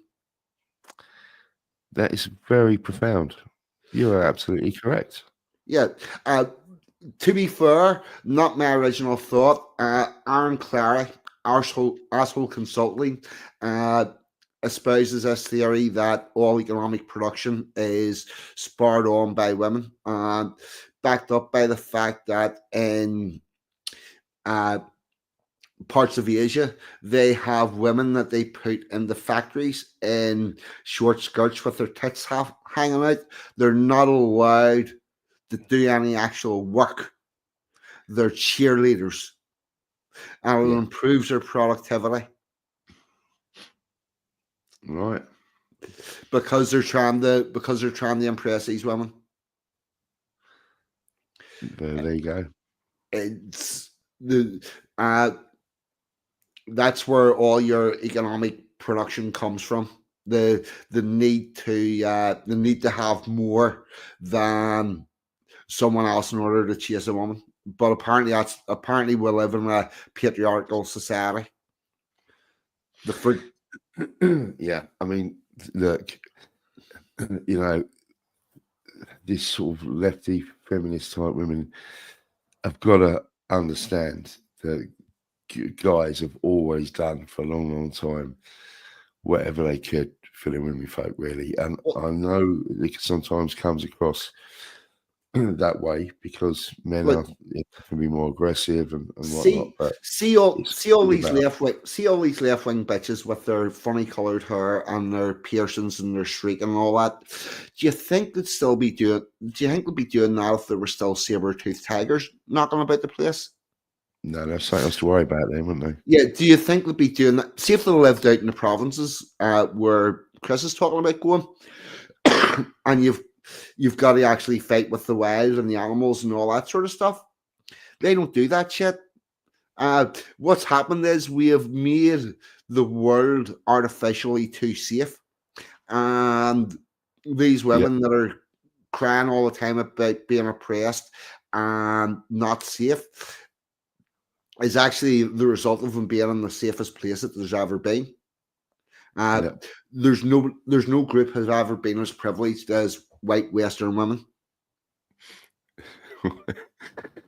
I'm sorry, but it's true. No, I've just seen a special case. How much should narrate wildlife and cosmology documentaries? I actually, Special K does ask a very, very, relevant question. So, what happened to Hooters? Did they go tits up? Oh fuck! That is a good question, Special K. Yeah. I think we're gonna end on that one. We'll end it on that one. Yeah. And I will get some. Nice one, chat. You pulled us out of it in the end. Yeah, and I will get some Anglo-Saxon on, and hopefully I'll also get the comment for the Substack thing into the chat. And also, if you're looking for that, it's also in the description. But here we go. Here's some Anglo-Saxon. Coming soon will be the written letter to the Anglo-Saxons in the Substack. Oh, fuck no. Helps you try to share the right window. The Anglo-Saxon.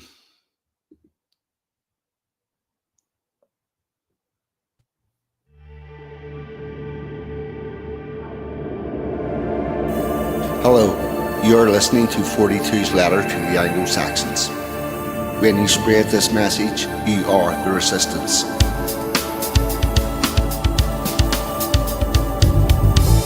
The Anglo-Saxon. The Anglo-Saxon shook his head sharply, his hair dislodging droplets of sweat from the back of his neck, the produce of moving a carcass to the workbench. The sharpened blades and cleavers felt natural in his hand. The carcass divided to his will. The Anglo-Saxon's muscle memory was that of a warrior. His body was lost to the toil, but his mind wandered to memories that were not his own. An intruder startled the Anglo-Saxon. However, before him was not the meadows and glades of his ancestors, but a butcher's shop window. While politely serving the customer, the Anglo-Saxon mourned the loss of a kingdom he had never known, of the rituals and customs that were lost long before his grandparents were even born. Outside, the street was a bustle. He knew there were others like him, ones who carried the warrior's pride. Amongst them he would find the rightful place of an Anglo-Saxon. The Anglo-Saxon. It was not preached to the crowd, it was not taught by the state. No man spoke it aloud when the Anglo-Saxons began to hate. It was not suddenly bred, it will not swiftly abate. Through the chill years ahead, when the time shall count from the date that the Anglo-Saxons began to hate. When time shall count from the date the Anglo-Saxons began to hate. Game over.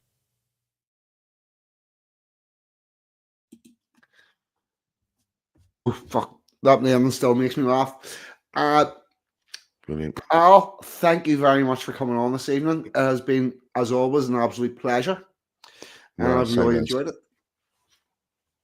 Yeah, thanks to everyone in the chat for usual great content in the chat as well. It's always something to make you laugh. No, thanks for asking me on, mate. It's been brilliant. We got through it without Sensum, no problem. So all good stuff. Good fun. Really enjoyed it, mate. Really enjoyed it. Brilliant. Thanks. All I've got to say is Al's been Al. I've been 42. You lot in the chat have, as always, been fucking amazing. Thank you. Good night. God bless. And we'll see you all next week. I'm out of here. Goodbye.